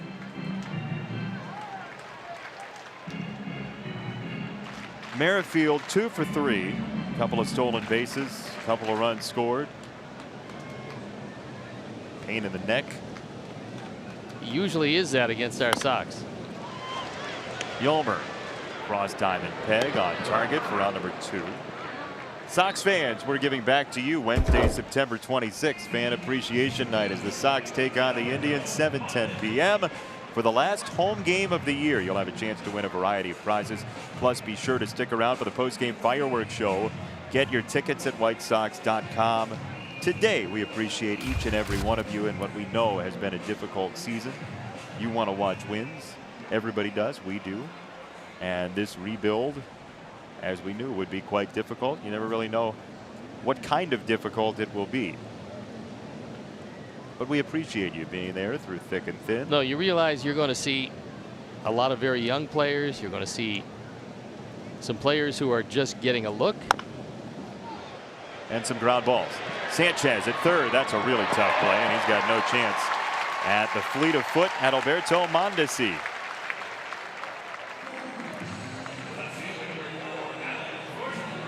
Yolmer was in close to take away the bunt, but with the squibber off the end of the bat, you really have no chance. Mondesi just too quick, and from the left side, he actually gains a step, so you're just not going to throw him out. You watch much cricket? Nothing you can do with that one. Bonk. Yep. Can't do anything with it. 1 on, 2 out, and you figure Mondesi's a threat to flee.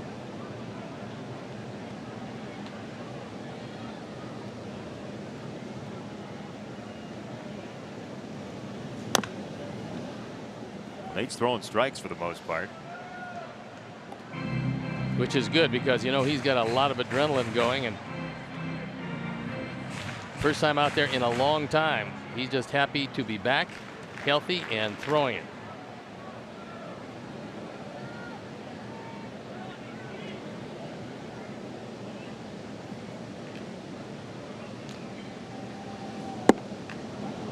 There's the slider paying a visit to Gordon.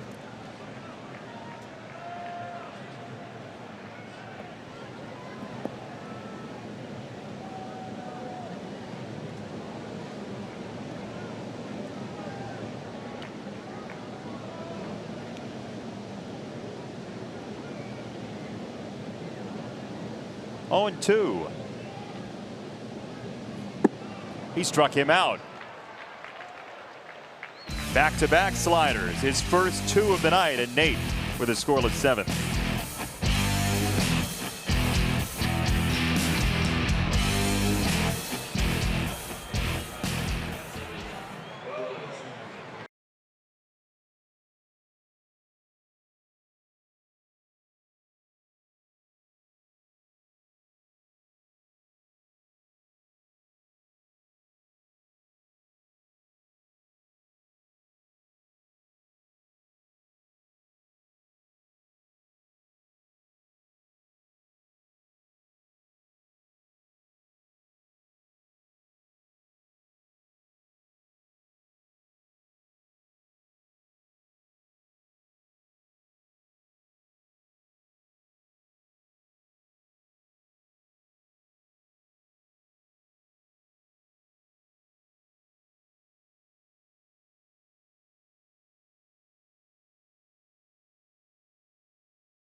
Presented by Ford, the documentary on Hawk Harrelson, one of the most colorful and influential personalities in baseball. Thursday at 7, only on NBC Sports Chicago. And there is the Nate Meister, who got through a scoreless inning with this strikeout. I would think he'd have to be very happy with this inning.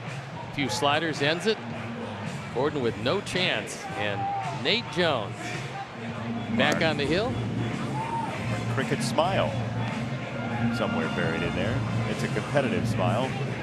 There it is. We don't have a cricket hug, or else that would be the cricket hug. Welcome back, Nate. We get a new pitcher in the ball game for Kansas City. So what a job by Keller as Tim Hill comes on for the 62nd time. ERA of 4.5, a 1-4 record. There you look at the rest of the numbers, and left-handers, because of that unusual delivery, hitting him at just .220. They'll use Hill to spin around the Sox switch hitters, Moncada and Sanchez, to the right-hand side.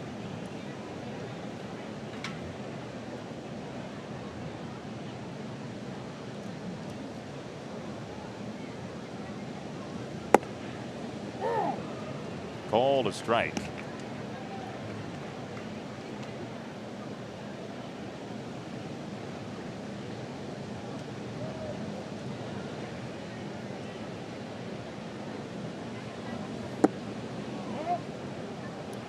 That was low, 2-1.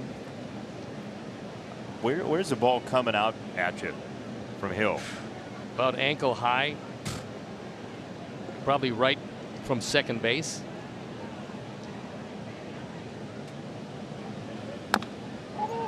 That's ankle high too. 2-2. Yeah, left-handers not going to do much with them, and right-handers will get a decent look at the ball.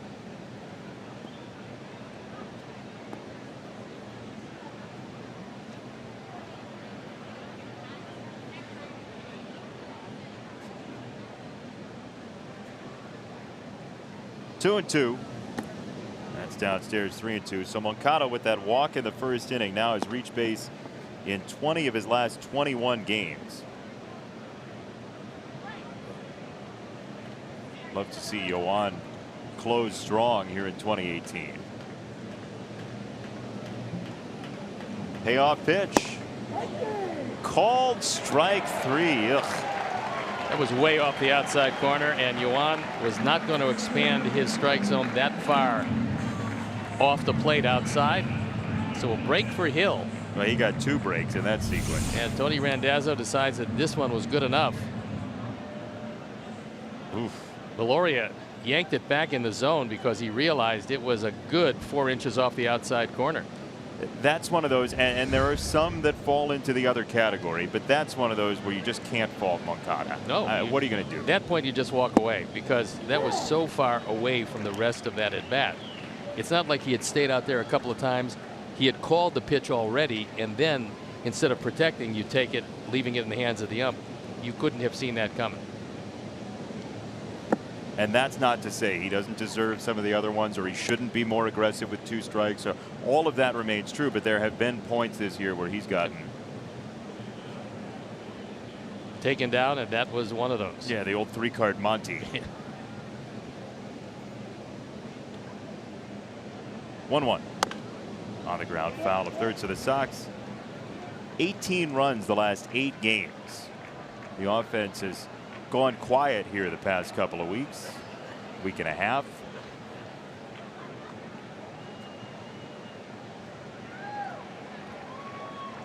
Ball and 2 strikes from Hill to Sanchez, and that's inside.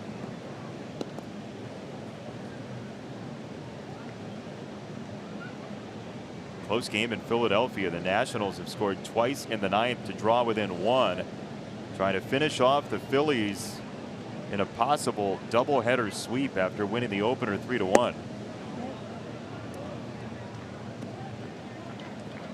Bases loaded, 2 out for Trey Turner, the major league leader in stolen bases.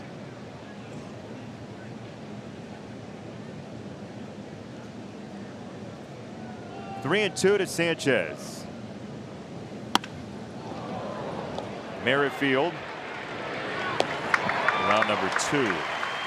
White Sox fans, don't let your setbacks limit you. Start your comeback today by visiting Athletico.com to request your complimentary injury screening and have your pain or injury assessed by our experts for free. Athletico, the official physical therapy provider of the Chicago White Sox. Athletico, better for everybody.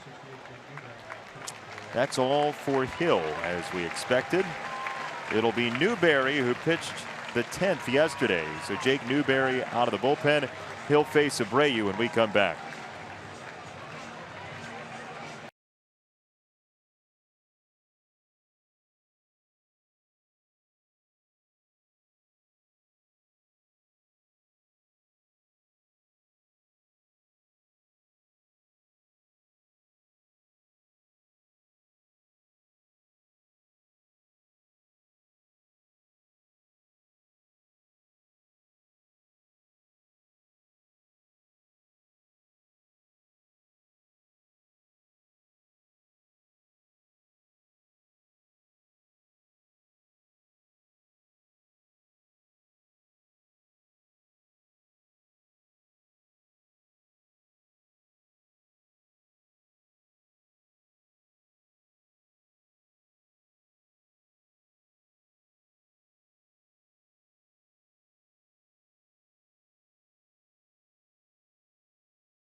And for the second time in as many nights, Jake Newberry comes on for just the 8th time.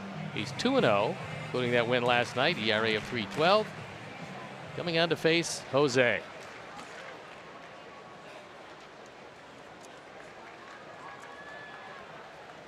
Eight-game hit streak on the line for Abreu, who's 0 for 3, couple of groundouts and a strikeout tonight.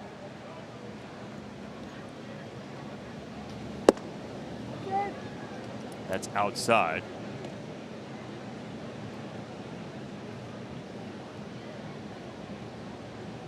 Jose, 22 homers this year. Daniel Palka has chased him down in our BP home run leaders. Abreu and Palka tied. Davidson is 3rd. The Sox still have a shot to get to that team record of 6 with 20 or more home runs. Outside chance with Anderson, Moncada, and Garcia bearing down on it.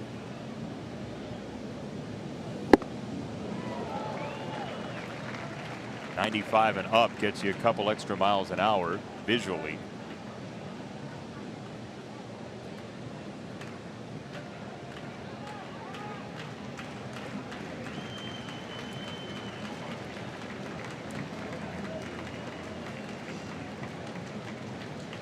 Ball and 2 strikes.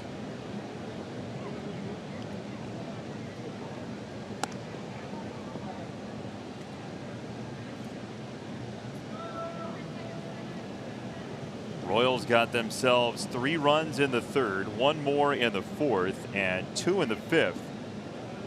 After a bundle of runs on homers yesterday, no home runs in the game. Fastball at 94 for strike 3 in a 1-2-3 inning for the tandem of Hill and Newberry. And Chuck Garfien follows this break.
Uncle Bill. Thought he was going to come into the booth to the postgame show from here. Wish he would have, as Rob Scahill comes in the game. Those are the numbers from Charlotte. 52 games. ERA above 5.5. There you look at the rest of the numbers. 71 strikeouts and 60 2/3. This is his White Sox debut out of Willowbrook. A Bradley guy as well. He made his debut 6 years to the day, September 11th, 2012. And he makes his White Sox debut in 2018.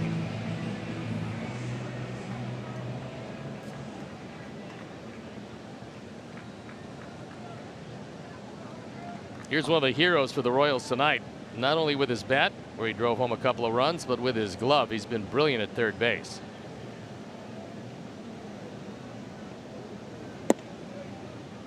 Ball 1 from Scahill, who last pitched in the majors with the Brewers last season. 22 1/3, 21 hits, and ERA 4.43. So it works the other way this time. Former Brewer, now White Sox reliever. Typically it's former White Sox reliever turned Brewer in the Soria, Albers, Jennings et al. mold.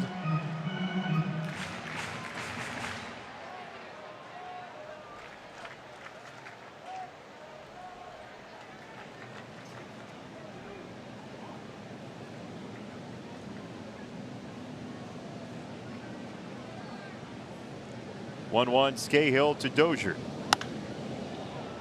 In the air, right field side. Daniel Palka. Prep season is upon us, and Chicago's best high school football show is back for another season. Catch High School Lights, presented by Wintrust, Friday at 11 on NBC Sports Chicago, or stream the show on the NBC Sports app.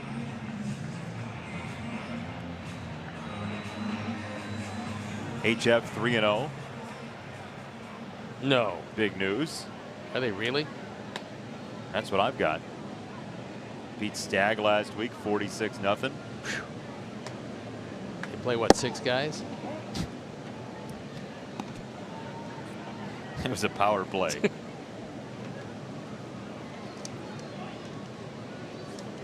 How's Brush doing? They're loaded. Oh, the Brush Arcs? Pooh. This is their year. So they were named the Arcs because of? Charles F. Brush invented the arc light. Obscure, I know, but it got a school named after him, and a strange nickname for the Brush High School team. So I have a question for you. Yes. As here's out number 2 on the way. Because you went to Brush High School and you were the Arcs because of the arc light, were you the one who coordinated the deal with ArcLight Cinemas for the Hawk documentary premiere last week with your connections as you have them? It seems like something you would have brokered. I would have normally. Yep. But this being a leap year for some of my people, I couldn't.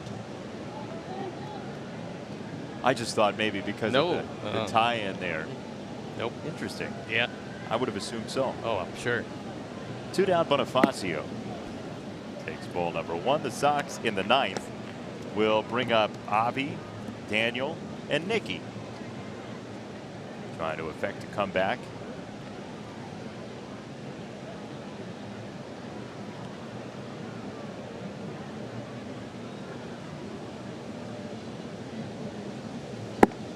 That's ball 2 from Scahill, who's been around the block. He's been a Pittsburgh Pirate, Colorado Rocky, among others.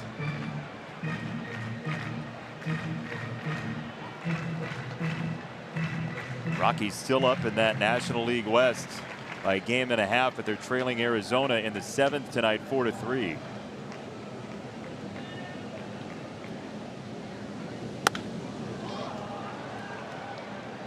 Short center field. Yoan Moncada with the catch. And a 1-2-3 White Sox debut for Rob Scahill to the 9th.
Brad Keller's the man tonight.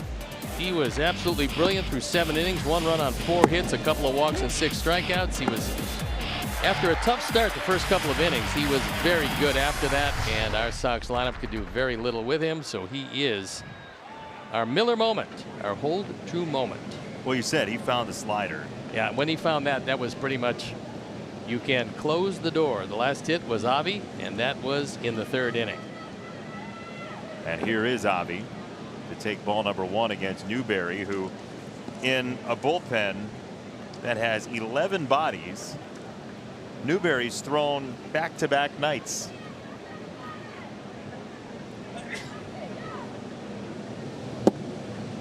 To the corner, a strike. Nobody's going to accuse the young catcher Valoria of not trying to get his guys strikes. No, he's been lobbying very hard, and he has a pretty quick glove to move it into the zone when he thinks it's out of the zone. Herrera in right squeezes out number 1. Tomorrow night's series finale. It's another 7:15 start here in Kansas City before the off day on Thursday. Carlos Rodon, Eric Skoglund, your pitching matchup. And here they are, 311 for Carlos, 645 for Skoglund. As Ned Yost is going to go ahead and make a pitching change here in the 9th inning. 2 big outs to get. He's going to play the matchups here.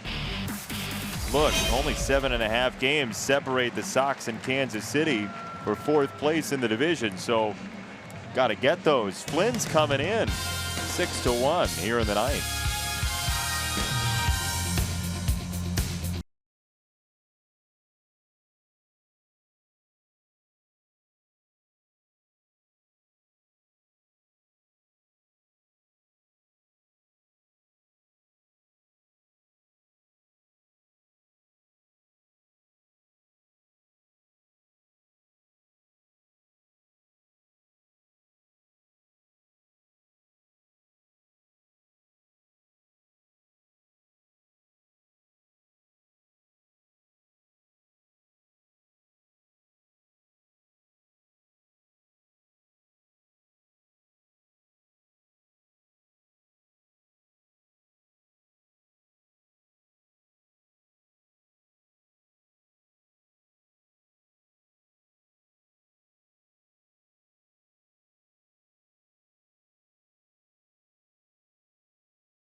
On for the 43rd time. He's 3-5, ERA of 3.80.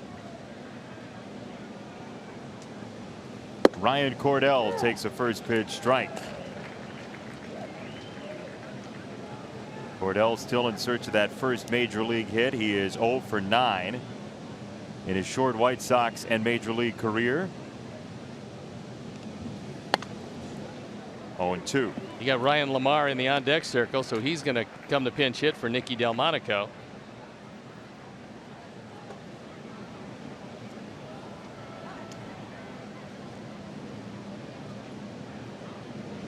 No balls, 2 strikes on Cordell from Flynn. He struck him out. 3-pitch punch out for Flynn, 2 gone in the 9th. Sox are in danger of losing a 7th straight. And there is Ryan Lamar, as he is the last hope of the Sox.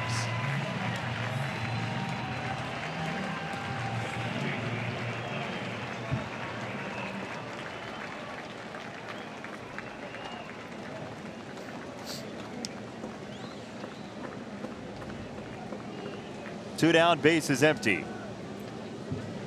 Flynn, strike 1.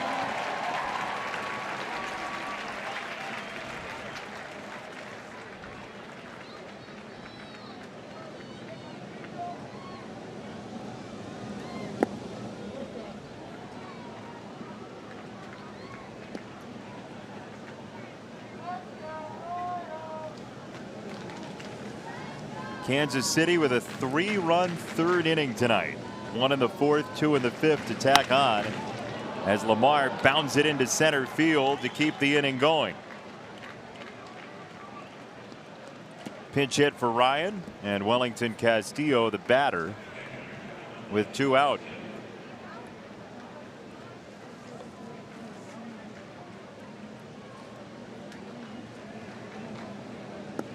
First hit since the Avi Garcia infield single in the 3rd to score the Sox only run. And for Lamar, he's now 4 for 8 this year as a pinch hitter. You show you can do that, you can find a spot. Yeah, that's a skill. Guys coming off the bench late, come up with a base hit is not an easy thing to do in the major leagues.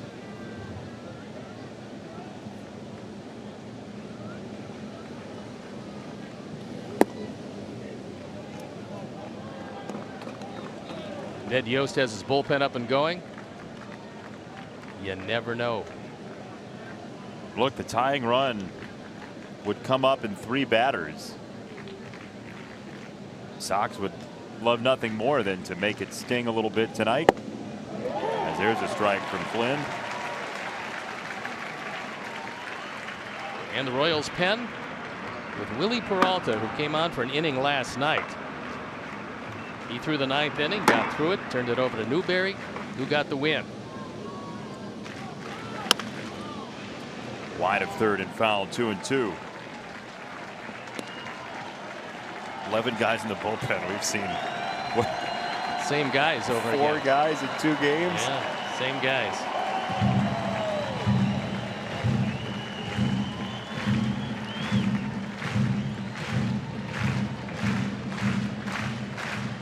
They stand on 2-2.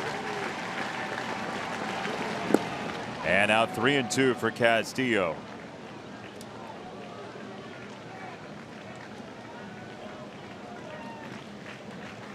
Until that final out, do not put the thing to sleep. Tim Anderson on deck. Tim's just happy to see Keller out of there. That's in the dirt, ball 4. 2 on, 2 out, and Anderson to bat. The locals are getting slightly restless.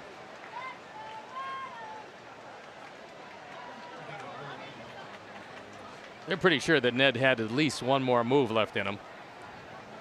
Sox would love to force him to make that move. Hit here, you'd imagine Peralta's coming in. You would certainly think so with Adam Engel in the on-deck circle. Tim takes a strike. And the crowd starts to build toward its 3-strike cheering level. They were at 2 with Castillo up.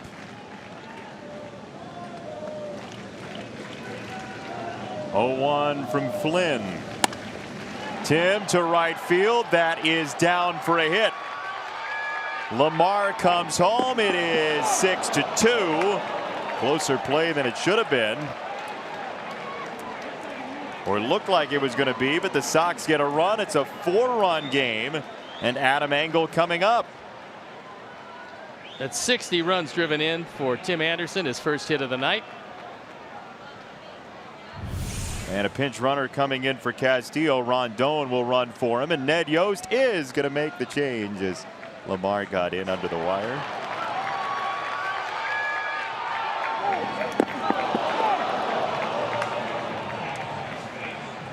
Wasn't planning on it being that close. Ned Yost. Is it give me the ball, or is it give me a moment to chat?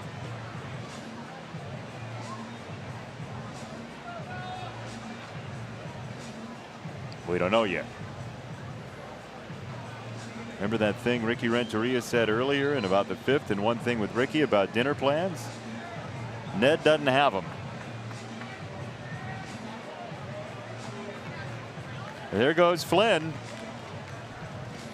Ned Yost playing 4 corners defense, trying to protect the lead at 6-2.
One man who usually closes the games, Willie Peralta, on for the 29th time. He's 9 for 9 in saves.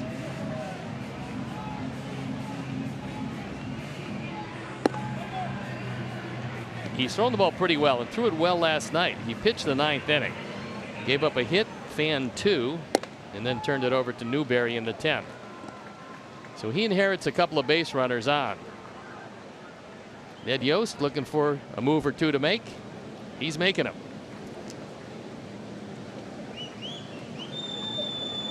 Jose Rondon pinch runs for Castillo. Sox have 3 bench players: Smith, Davidson, Narvaez. Engel to bat for himself with 2 on, 2 out.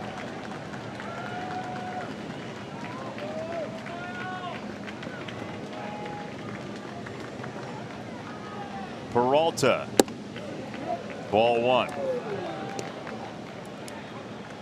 Tying run is next with Moncada.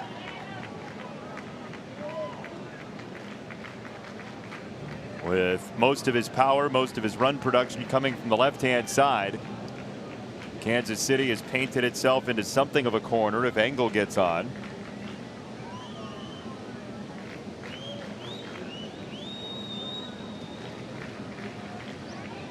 Six to 2 Kansas City.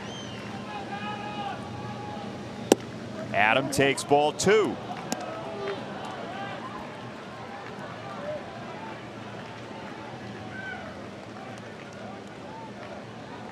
Sox have done well this year when the door has crept open. Seen a couple of walk-off wins at home. 2 on, 2-0. That's up and out, ball 3. Yohan Moncada in the on-deck circle, and he would face Peralta from his best side, which is the left side. He would represent the tying run. Out of nowhere, 2 out, nobody on. Sox have a hit, a walk, and another hit. 3 balls, no strikes. That is called a strike.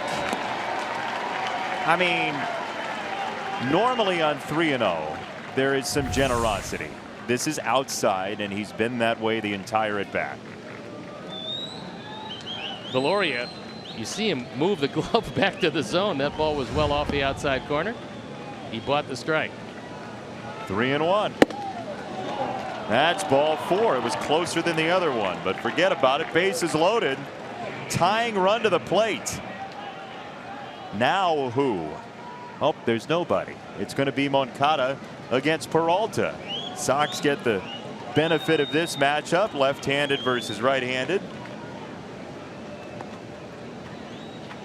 Nerves starting to build, and Moncada, who's been outstanding with the bases loaded, has a big chance here.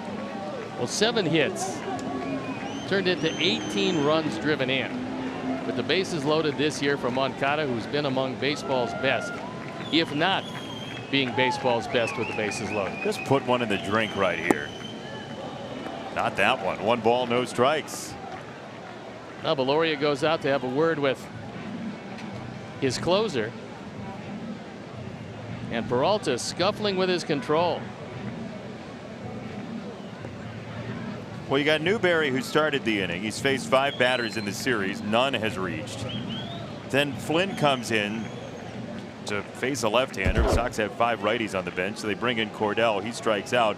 Lamar singles. Castillo walks. Anderson singles. Engel walks. Bases loaded. 1-0 on Moncada. Tying run at the plate. 1-1.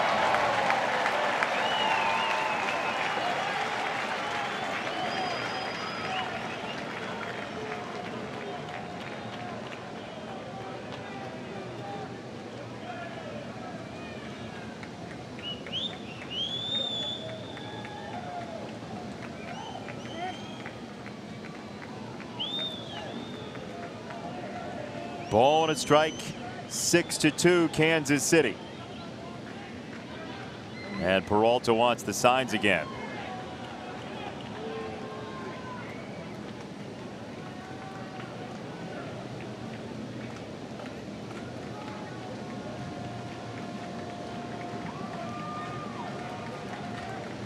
1-1.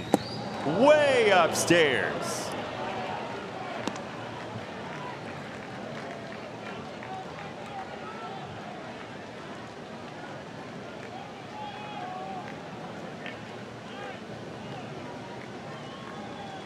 Ned Yost is tired of watching.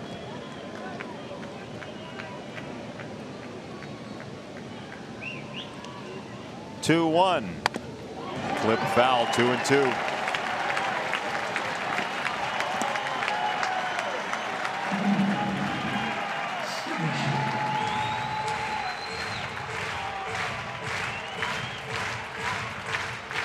A cringeworthy ninth inning for the Royals.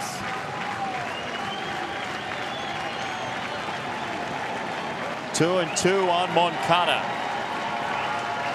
Peralta with a breaking ball fouled away.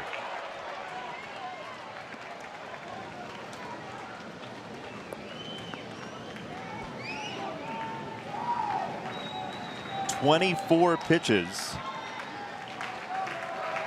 Last couple of pitchers for Kansas City in this inning. Outfield a few steps deeper than normal. They've got to keep Moncada off second base if he does hit one into the gap. 2-2. Inside, 3-2. That ball came an eyelash from hitting Moncada and really starting to make this interesting.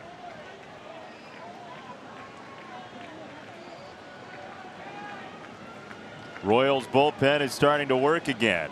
It has been a team effort here in the ninth. Kevin McCarthy.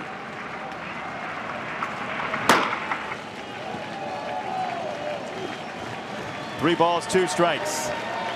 Bases loaded, 2 out, ninth inning. Downstairs, ball 4, 6-3. The lead run will come to the plate in the inning. Yuan with a couple of walks. That one driving home run number 57. And Cal Eldred, the pitching coach, comes out. And the ninth inning proving to be a little more drama than you would have expected.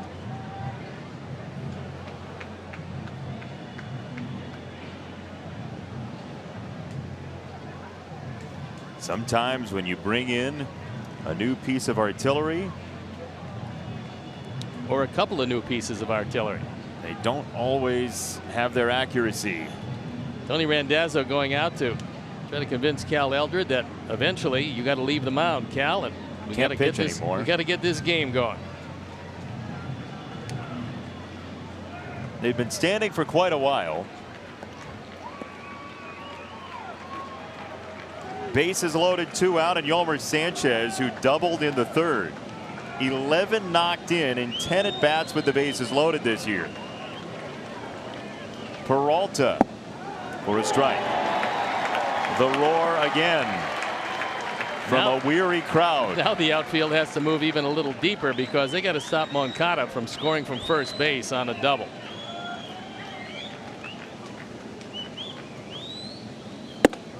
Almost hit him, 1-1. 8th batter of the inning. Abreu is next.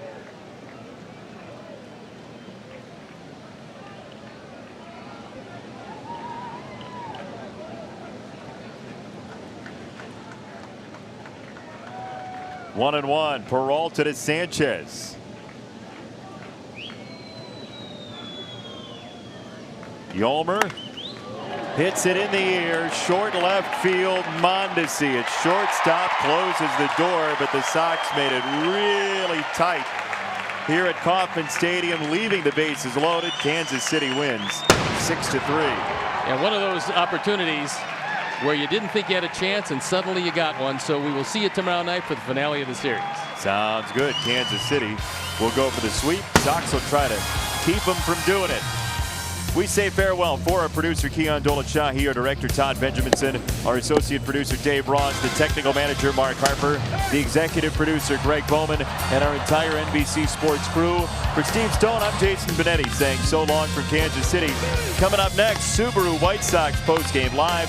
You've been watching Chicago White Sox baseball on NBC Sports Chicago. Good night.